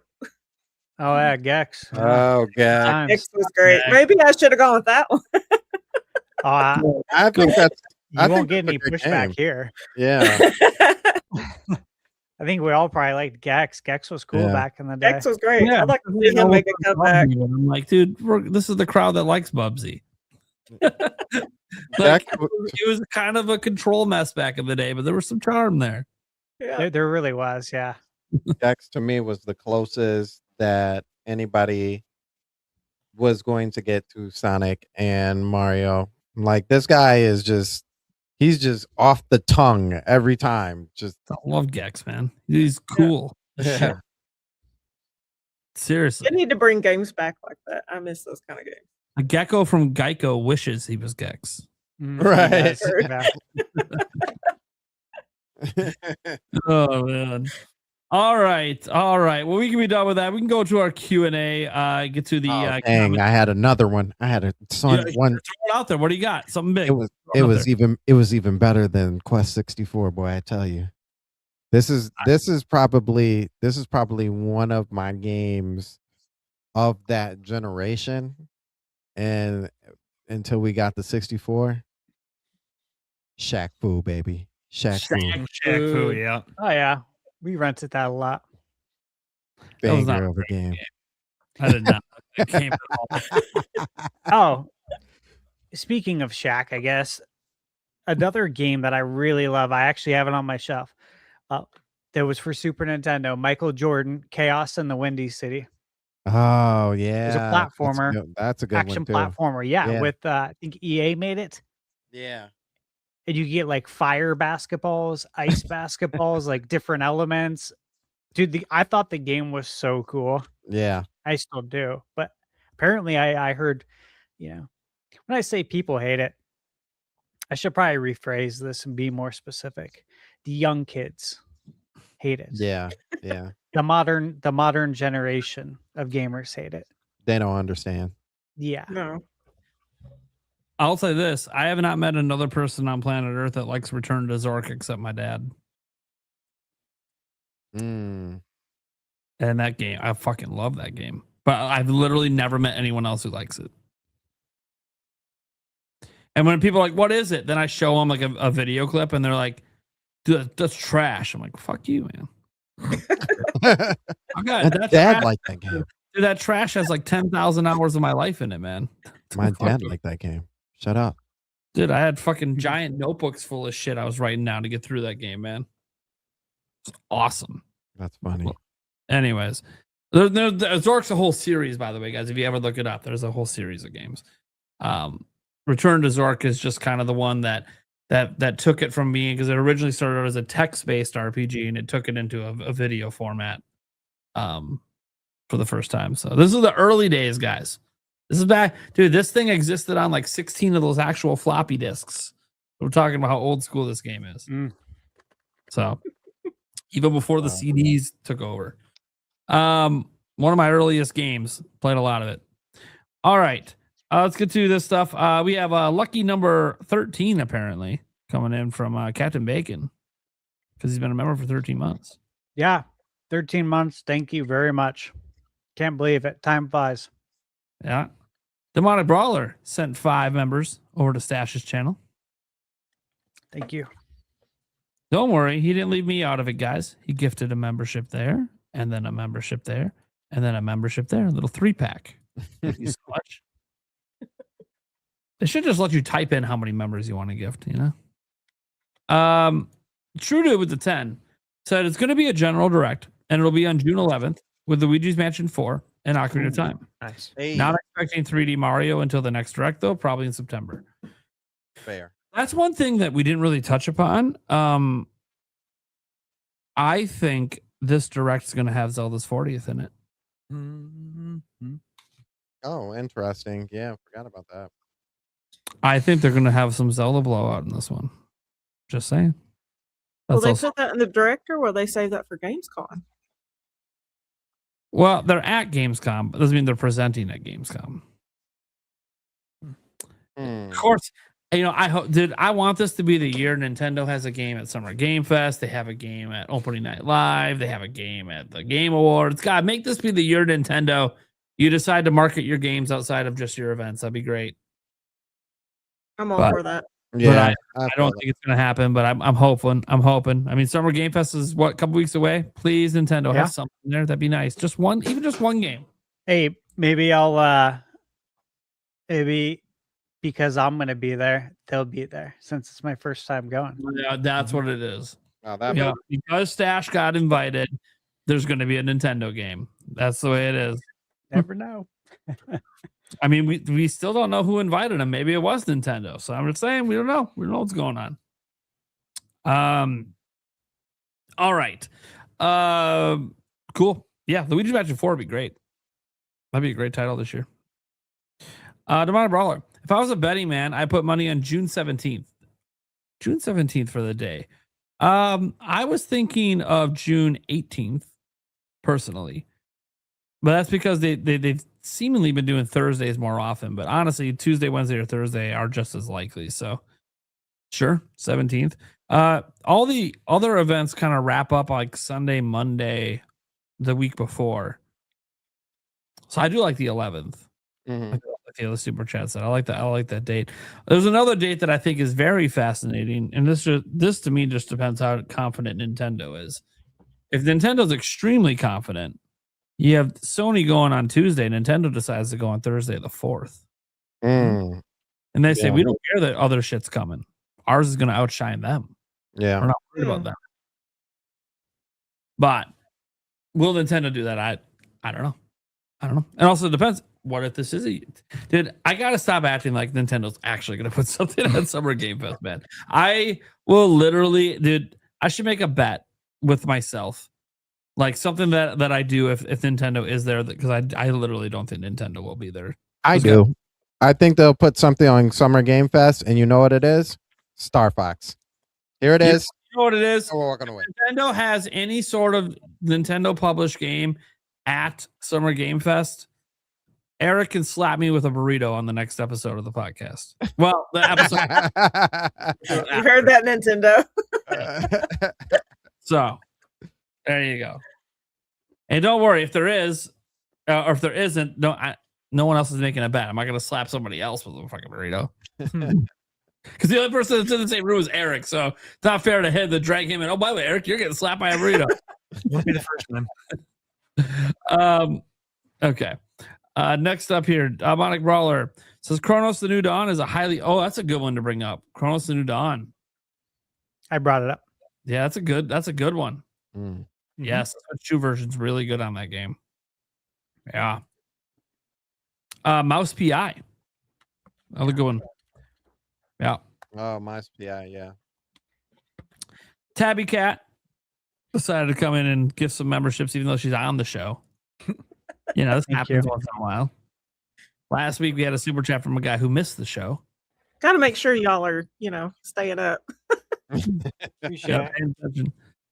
Demonic Brawler. We need more games that use mouse controls as good as Metro Prime 4 does. For sure. Yeah, I've even used it in other games like the Nobunaga's Revenge game that I thought it'd be great at with the RTS, and it's really clumsy. Yeah, I want mouse mode to be better supported, especially guys, because look, a lot of these games support mouse mode. You can plug in a normal mouse and still do it too, which is awesome. So that's why I want it, because even if you don't like the Joy-Con mouse, plug in a normal one. It just needs support. Got to keep the tradition alive, of course. Demonic Brawler. Bring back NFL Blitz, NBA Jam, and NHL hits. Hell yeah. Heck yeah. I played in the NBA The Run second playtest. So I did a video on the first one. The second playtest was this past Saturday.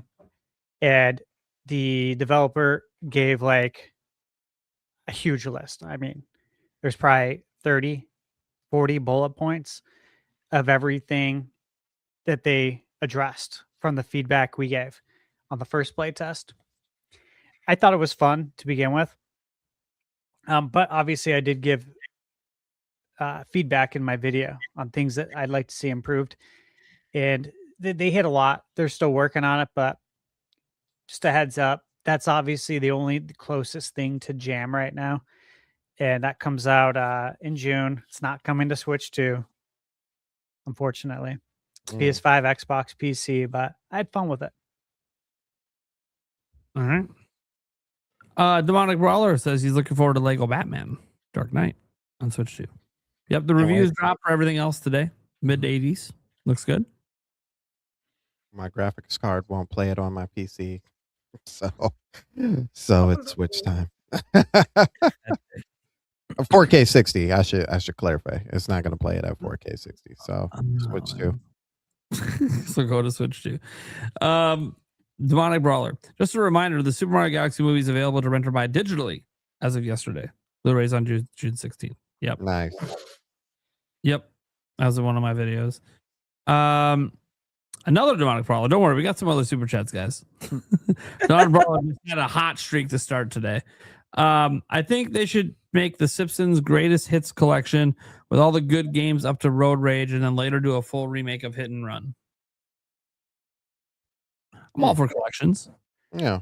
Nothing wrong with collections. Sure. Price it decent. AJ Rax says, ThunderStash. Now we need Chrono Trigger, Tales of Destiny, Secret of Evermore, and a new Mario RPG, because there are other kingdoms in that universe.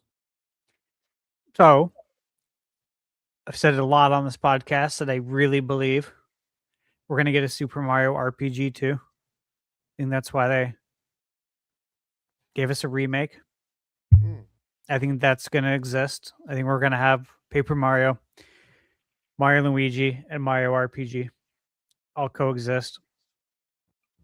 So I think that's going to happen. Secret of Evermore, yeah, that'd be cool. Throw in Illusion of Gaia as well. That's a good one. Yeah, dude. So many good ones on the SNES, man. Terranigma. That was a good one. Obviously, not many people played it. But yeah, I want Chrono Trigger above all. Yeah, that Chrono Trigger is the one everyone wants. Yeah. AJ Rack says, "Give us the power to gift games through the eShop." Mm-hmm. Oh, Yeah, definitely need that. Yeah, that's a missing feature for sure. They're just losing out on money. We talked about that a month or two ago. Brought that up because yeah, I used it on the Wii. It was really cool to be able to gift stuff. It's the only way to give the gift of Earthbound. Jeez. I did. Yeah.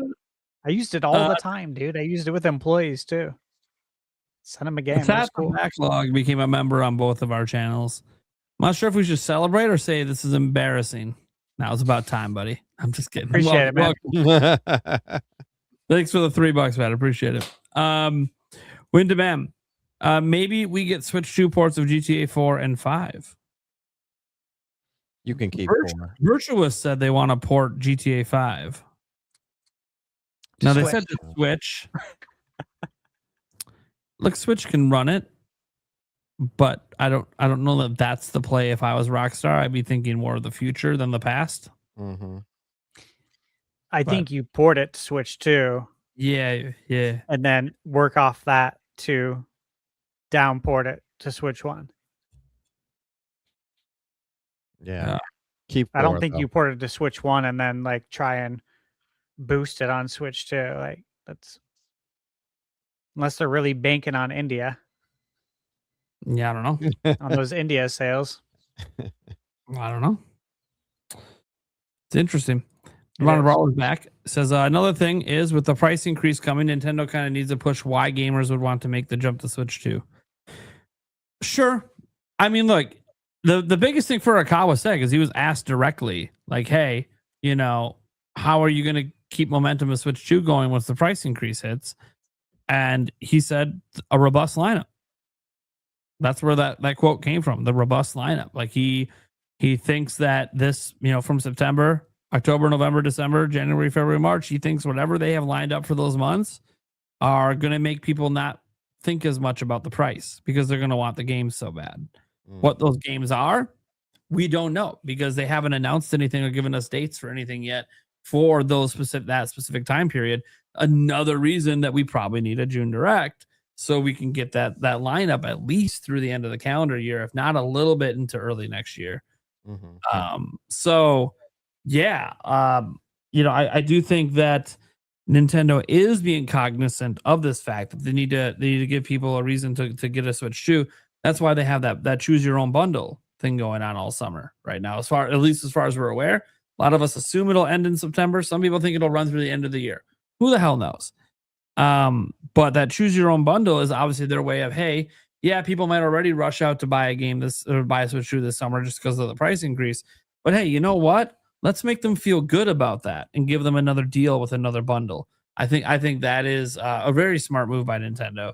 And then if you're ever going to get rid of the bundle, that's why you got to have that robust lineup. So I do think that, I think Nintendo is thinking about pushing why gamers should want the Switch 2.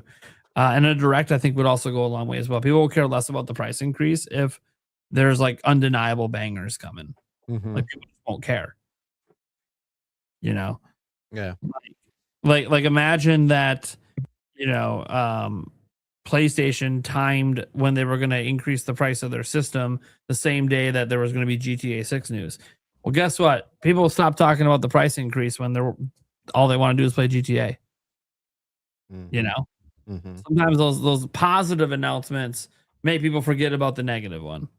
And so you could argue that Nintendo could use that this summer. Although I'll say this, I don't know about you guys. Obviously, we live in a different universe here on YouTube, but I've noticed it feels like the vibes are changing around Switch. Remember how negative it was last year? Like just everywhere you went online, like just lots of negativity around Switch 2. I'm not really seeing that as much over the last month or two. Yeah, there's been. I feel like a lot of things have Usual people, changed. but- Yeah, key cards. I don't feel like that's really people aren't as complainy about that kind of stuff. The whole $80 price tag is not as like prevalent anymore. And really, I think the only thing that really comes up every now and then is like if a new game comes up, somebody tries to like make it more than what it is, and nobody really falls for it anymore. So it's just kind of just like, oh well, Nintendo still. I think it's really comes down to like Nintendo's still producing games, and everybody else is still. Well, when this comes, and it's like, but we're playing games here, so yeah, I think it's died down quite a lot. Yeah, it really just feels like it. And I think part of it might just be some of the arguments got a little tired, a little samey. You just same bitching complaints since before release. Okay, cool. Well, cool. The rest of us are just playing games. So Yeah. you keep bitching about the same shit. We're just gonna play games. Like, Yeah. you know. Yeah, it's interesting, but I have noticed it's died down a bit. So I always wonder, like, hey, if that's dying down, are things kind of turning for Nintendo where they're starting to look in a better light? Plus, other platforms raising prices. You never really know where the general consumer is at right now with this stuff. But again, a banger direct with a bunch of high demand games would do wonders for any platform, let alone Nintendo. So yeah. Warren Bowman says, I'm scared if Nintendo continuously releases $80 or higher games, they'll keep losing all their fans. I'm always thinking of the worst possibility. Well, it ain't fun to live your life always worried about the worst possible outcomes. I can tell you that. Where's everybody On getting one that hand, $80 you from? could argue you're prepared. On the other hand, you're spending your whole life worrying about something that hasn't happened. My advice, Nintendo priced a single standard edition game at $80 and hasn't done it since. So let's just not worry about it till it happens again. Right. In fact, even if it does happen again, it'll probably be $70 digitally. Because now Nintendo changed their pricing structure since that $80 game. So you have more reasons to not really worry about it as much. And as for like losing all your fans, like a game being $80 isn't what's going to make you lose your fans. It's backing up that price. People don't feel like Mario Kart backed up 80. At 50, people thought it was worth it. At 80, a lot of the criticism around the game is because it's $80 for what that Mario Kart game is. But if it would have been, I'll just throw that out here right now. If Breath of the Wild was $80 at launch, people would have bitched, and then they would have said, motherfucker, it's one of the best games ever. It's a 97. People would have got over it because the game backs up charging that much. So that's what really got people is if you're going to charge 80, it better be like greatest ever situation. And that's not what it was. So, and I like Mario Kart World, but it's not worth $80. So I wouldn't worry about it personally. I think you should just play games and enjoy life. I know we all got to worry about finances and stuff like that. I get all that and budgeting, but until Nintendo and other companies give us a reason to worry about $80 standard, I just don't even think about it anymore, to be honest. Only when comments like this come up, I'm like, oh yeah, there's an $80 game on Switch 2 that I totally did not spend $80 on. Okay. I don't know if anyone else has anything to add. Yeah, all I'll say is I've said this for probably a few decades, so this is nothing new. Worrying is a waste of time. It's the greatest thief of joy, and that is the truth.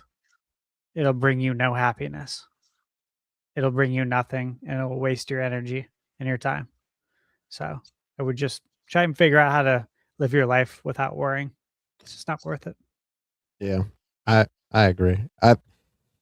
And I'll say this, especially when we're just talking about video games, guys. I want Yeah. to be very clear. Like, we're talking about an It's supposed to be entertainment medium.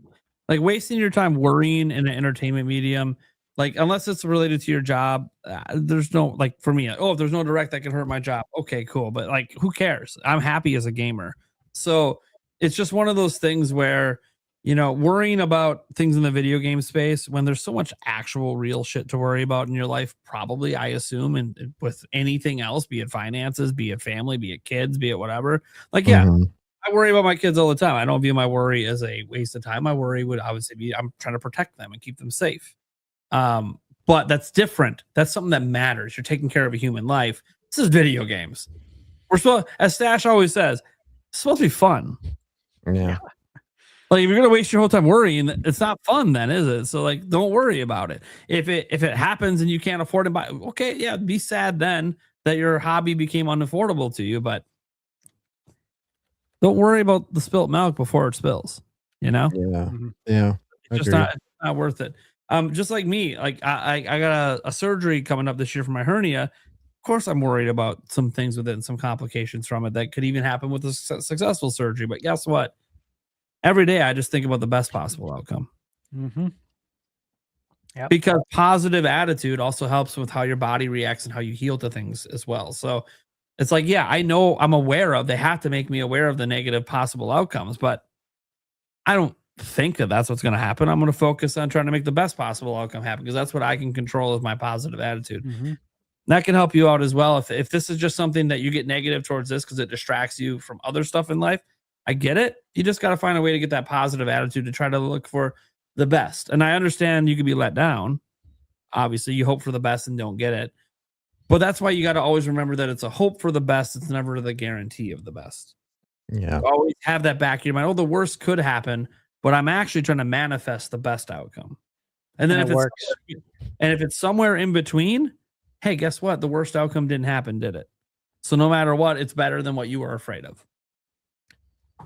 I'll say this too, because I think some things get overlooked without connecting the dots.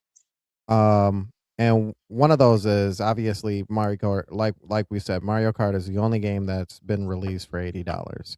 Between that time and now, we've really navigated through a bunch of games, and Nintendo has come up with this new setup of physical games will cost this much, digital games will cost less than what the physical games are. And I think that's a direct connection to feedback of how people actually felt about, one, $80 games in the first place, and two, how expensive games were in general. And so even if like Prime said, even if a game was $80 physical, it means it's going to be $70. So they're actively doing something to try and make it okay for you in the first place. And most people, and with Nintendo especially, because you say fans, but if you look statistically, it's almost split down in the middle of physical versus digital with Nintendo, where the other companies, it's a lot more skewed towards digital than it is physical. So even in that regards, they're still looking at the community as in what can we do to still make this okay for you, even if we have to move towards this way. But also too, don't worry about everybody else. Like you said, don't worry about everybody else and what they are or aren't buying. We, all us content creators, spend most of our time talking about how great a game is because we want you to enjoy it too. So we do it on a daily, on a weekly basis of trying to convince you to pick up a game because we enjoyed it. It's just going to outreach to you now at that point. If you end up picking up a game, you don't have to worry about what other people are picking up or not picking up. But if you pick up the game and you enjoy the game, that's your opportunity to say, hey, this game is actually worth this. This game is actually good. That's how you bring fans back. That's how fans stay around, is that other fans enjoy it too. And as a collective, as a community, we actually like something. So I wouldn't really be concerned about whether other people are going to like it or not. You should just be concerned about whether you're going to like it or not. What that game has to offer you personally. I hate to do this, but shout outs to Shadow. Are you playing games to enjoy those games? Or are you playing for other people? It's facts. Like, enjoy your games for yourself. And if you really enjoy them that much, share them with other people. That's all you got to worry about. All right. Carcon comes in here, says the American localization for Other M contributed big time to killing the game and franchise. Talking about Other M. Such a mistake by Nintendo of America. Samus was stronger in the Japanese version. I never played the Japanese version. I liked it as is with the English version. Other M, baby. Best Metroid ever. Okay, I'm not going to go that far. We'll go that far. But I really enjoy the game. Thank you, Anthony. Got us to the streak. We'll add that to the counter for our next live stream. Thank you so much. Wink to Man says, I'm surprised Gex hasn't been added. Yes, needs to be there. Absolutely, we need Gex. We talked about that briefly. Gex is awesome. Like, and it was so. I will say, when I was at PAX East and I watched by the limited run booth and they had Gex up, I did stop to play it for a bit last year. I'm like, I couldn't help it, dude. That's awesome. Was it as good as the original? It's not because I needed to be reminded that I enjoyed Gex, but I dude, I don't just walk around randomly and see Gex just out to play. So yeah, I had to stop for 5 minutes and play it. It was fun. It's the Gex trilogy. Yeah, that's what sucks about that is as while Gex is really great and those games are really great, they're dated because not a lot of younger individuals will understand what he's talking about as far as like a lot of his punchlines, like, and that's unfortunate. So yeah, there's a lot of games like that. There's a lot.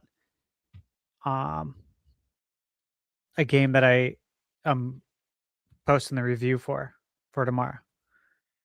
Same thing. I'll talk about it later, but yeah, a lot of games like that. Gex. I have Croc pre-ordered physically. I've had it pre-ordered for like 2 years. It keeps getting delayed, but games like that, for sure, dude. Yeah, it's unfortunate. Yeah, all the mascot games. Last but not least, here we have Wink Demand says, do you think the Direct will finally have GameCube NSO update, Mario Sunshine, Mario Kart Double Dash, maybe even N64 Smash and Smash Melee? What do you guys think?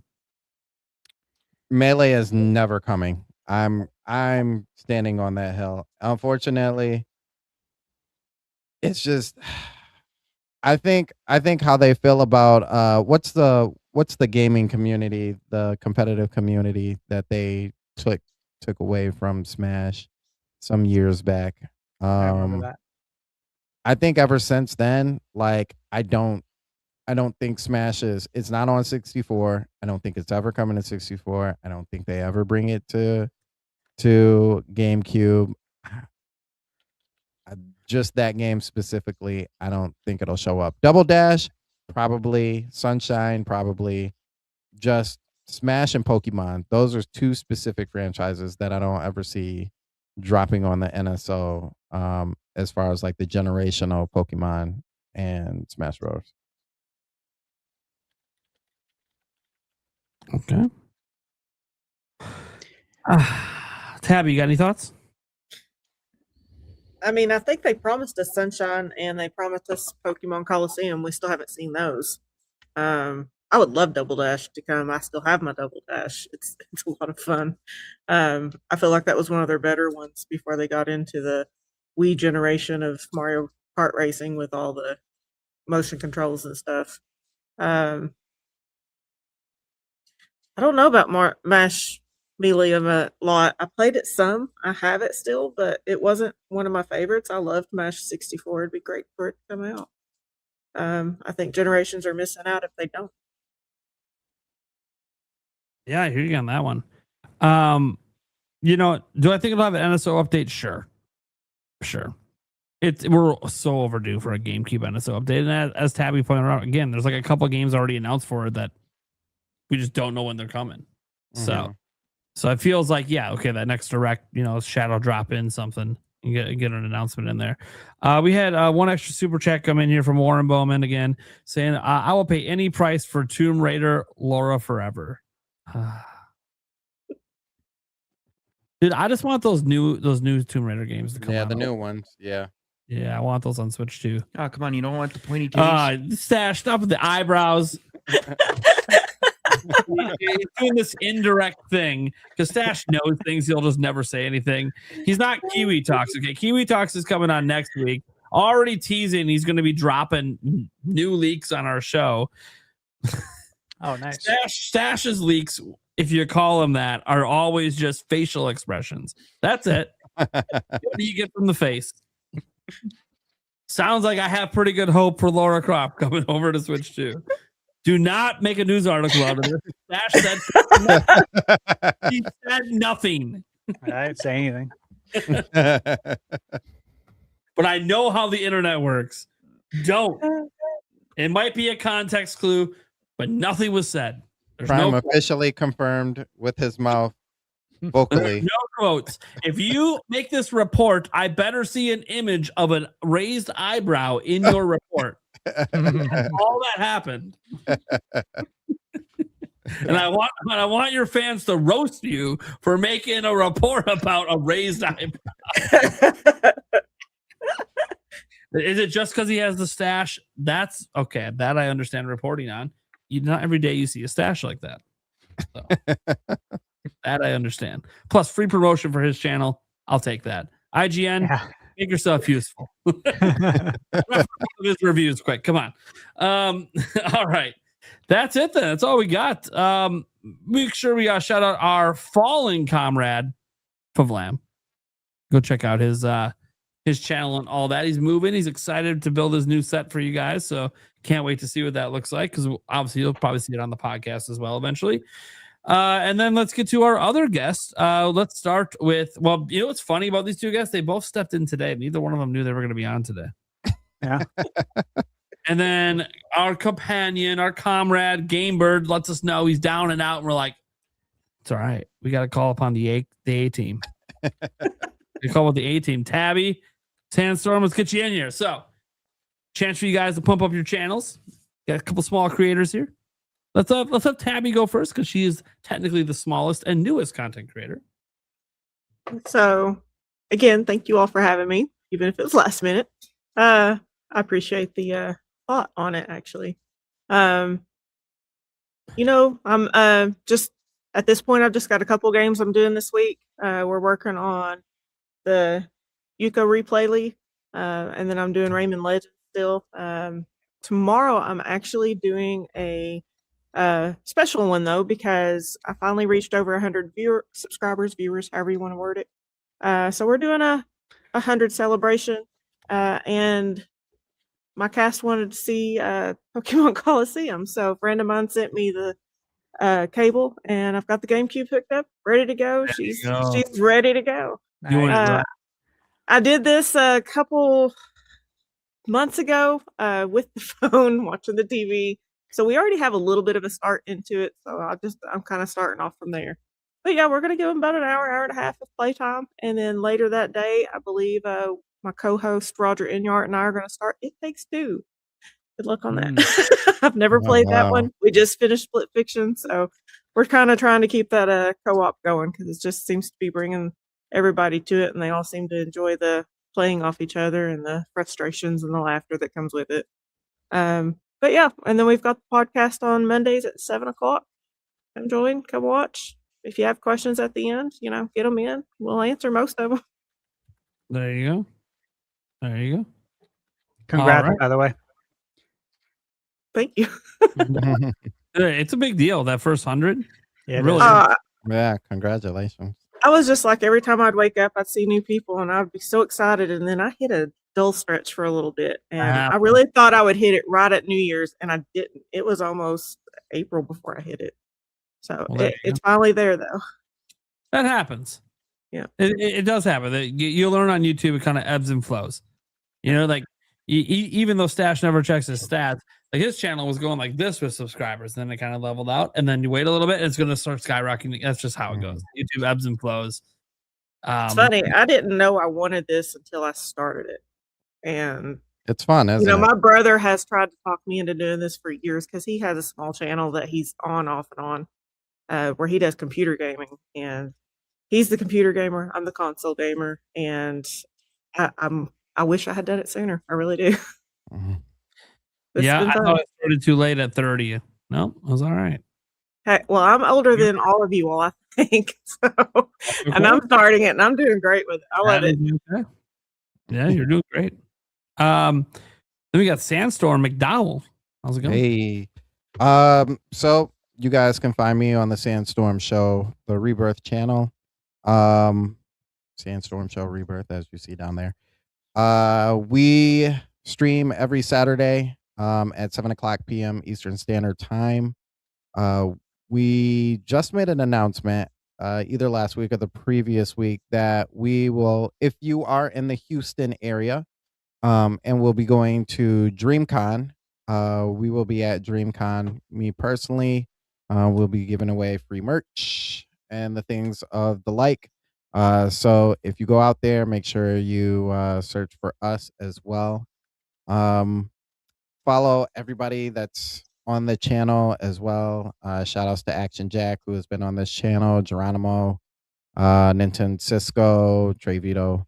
And then also on the Winging It podcast at 7:00 on Sundays. We talk about mostly Nintendo related stuff, but a lot of to do with the business of gaming, because that's what we love to talk about. And reviews every now and then, and obviously the directs and live reactions and those kind of things. So if you want to see our authentic reaction, I usually, when directs come around, I'll say this: when directs come around, I stay away from Twitter, from YouTube, all of that. So when I officially watch it and you see the live reactions, you get the most rawest live reaction that I can possibly give. It's not like I saw anything come in and I can fake it. So yeah, that is our channel. And thank you guys as well for having us on here. Thank you guys for stepping up today. Eric. Yeah, you can find me here, our clips channel, and our audio. There you go. Stash. Yeah, you guys know where to find me, ThunderStash Gaming on YouTube. And then let's see what I got going on. I'm gonna try and keep it actually a little short here. So tomorrow morning at 6 a.m. I'll have Bubsy 40 Switch 2 review. Nice. Yeah, spent a lot of time playing that over the weekend. So you guys check that out. It comes out on the 22nd, so on Friday. And I posted my review this morning for Tales of Arise Beyond the Dawn Edition for Switch 2. Huge RPG. 30 frames per second. If that might be make or break for you. So I'll tell you guys that right now. But if you want to learn more about it, yeah, like I played it. I enjoyed it. I likened it to playing Digimon Story Time Strangers on PS5, which ran at 30 frames per second. And I remember when I started it up, I'm like, really? Like, why is this 30 frames on PS5? There was no 60 FPS option. It's still 30 frames right now. It came out last year. Weird. However, oddly enough, when the Switch 2 version comes out in July, they're going to deploy a patch to Xbox and PlayStation to allow it to be on par with Switch 2 and run at 60 frames per second. Interesting. Mind blowing, right? So I'm like, look, Switch I get it. The primary platform. It's so you don't crazy. see that, like, ever.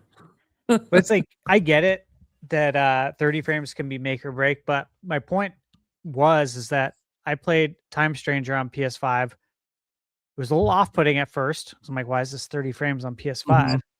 However, the game was really good. I mean, we played it at PAX. Obviously, I put in, several hours on it for review. But yeah, we played it at PAX. I enjoyed it. So, not all 30 frames are created the same. Look at Final Fantasy VII Remake. It's 30. We all love it. Yeah. So keep that in mind. But that comes out on also the 22nd as well. And then I played a ton of games last week. I don't know if you guys noticed, but I didn't put out a ton of reviews because I was like, what? I need to buckle down, get through all these games, and I'm going to batch write all these reviews and then batch record them. And that's what I did yesterday. Mm-hmm. So I actually recorded 7 consecutive reviews and then lost my voice around the 5th video, but I pushed through it, drink some green tea. So those are all going to be rolling out. I'm hoping to have a review out a day until I leave, because then that will get me caught up so I can then work like a madman for Summer Game Fest. But Mina's coming up. Obviously, we got that on Switch too. 007's coming up. I'll be getting that early, thankfully. Lego Batman, I'd like to. I don't know if I can fit it in. I didn't get it early. And I do just have a lot. We'll see. But anyways, there's a lot of games coming. Probably stuff that's not on your guys' radar, hopefully. Because I like to delight and surprise like Nintendo. I really do. I love it when people are like, I've never heard of this. I'm like, oh, perfect. That's what I wanted to do. All right, guys. Well, look, I'm Nintendo Prime. We just talk about the news, latest news, leaks, rumors, or whatever every single day. We have some Q&A streams we do for fun. I warn the streams are way different than my normal videos, so prepare for a culture shock. Setting that aside, we have the Nintenbyte Podcast every single week, Wednesdays at 8 p.m. Next week's episode is going to be a very, very interesting one. Not just because of what I teased. I already teased that we're going to be having, Kiwi Talks coming on. He's already teasing the show. So chances are I'm going to have to get the show set up in over the weekend. So there's multiple days so Kiwi Talks is teasing the hell out of it. So I swear if he's just gaslighting us all, I'm really sorry, but that's on him because he's definitely for sure teasing that he's going to drop something on our show. I just don't know what. Now he's like, well, I don't know what questions they're going to ask us. Well, now all the questions. Because he wants all the questions. So we'll see what happens. If you guys don't know, this is the guy in the past that leaked Fallout 4 is coming to Switch 2 on our show.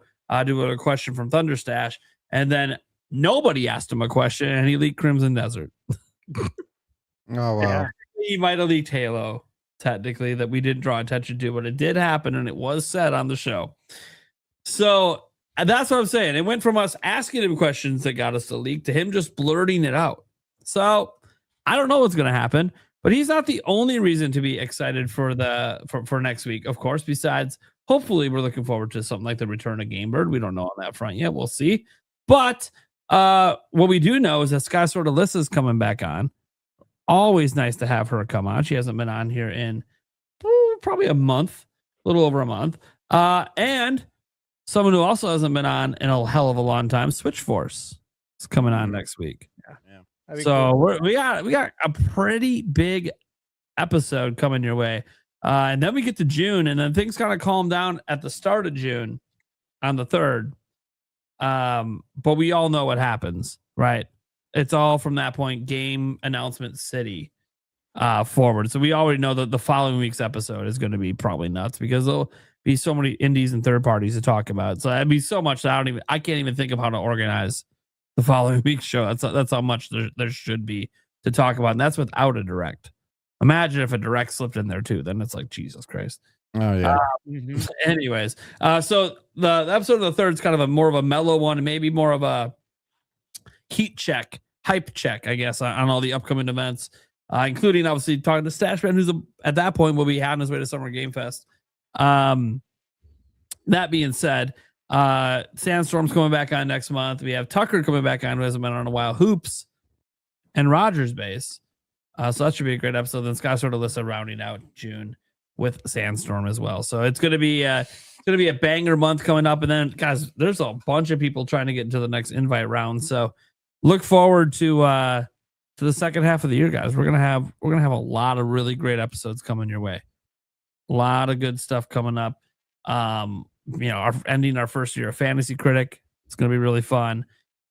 Which, by the way, that ends right around the time we're doing the Game Awards gaming betting special and all that stuff. So that's going to be a fun one. Who's going to win the trophy this year?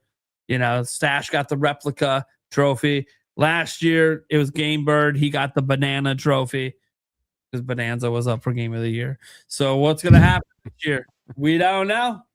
We'll have to wait and see.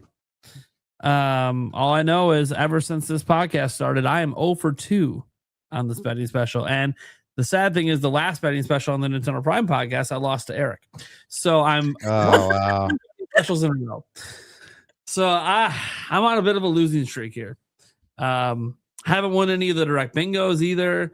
I gotta say, you know what they always say when you want to be successful in life, you surround yourself with people smarter than you.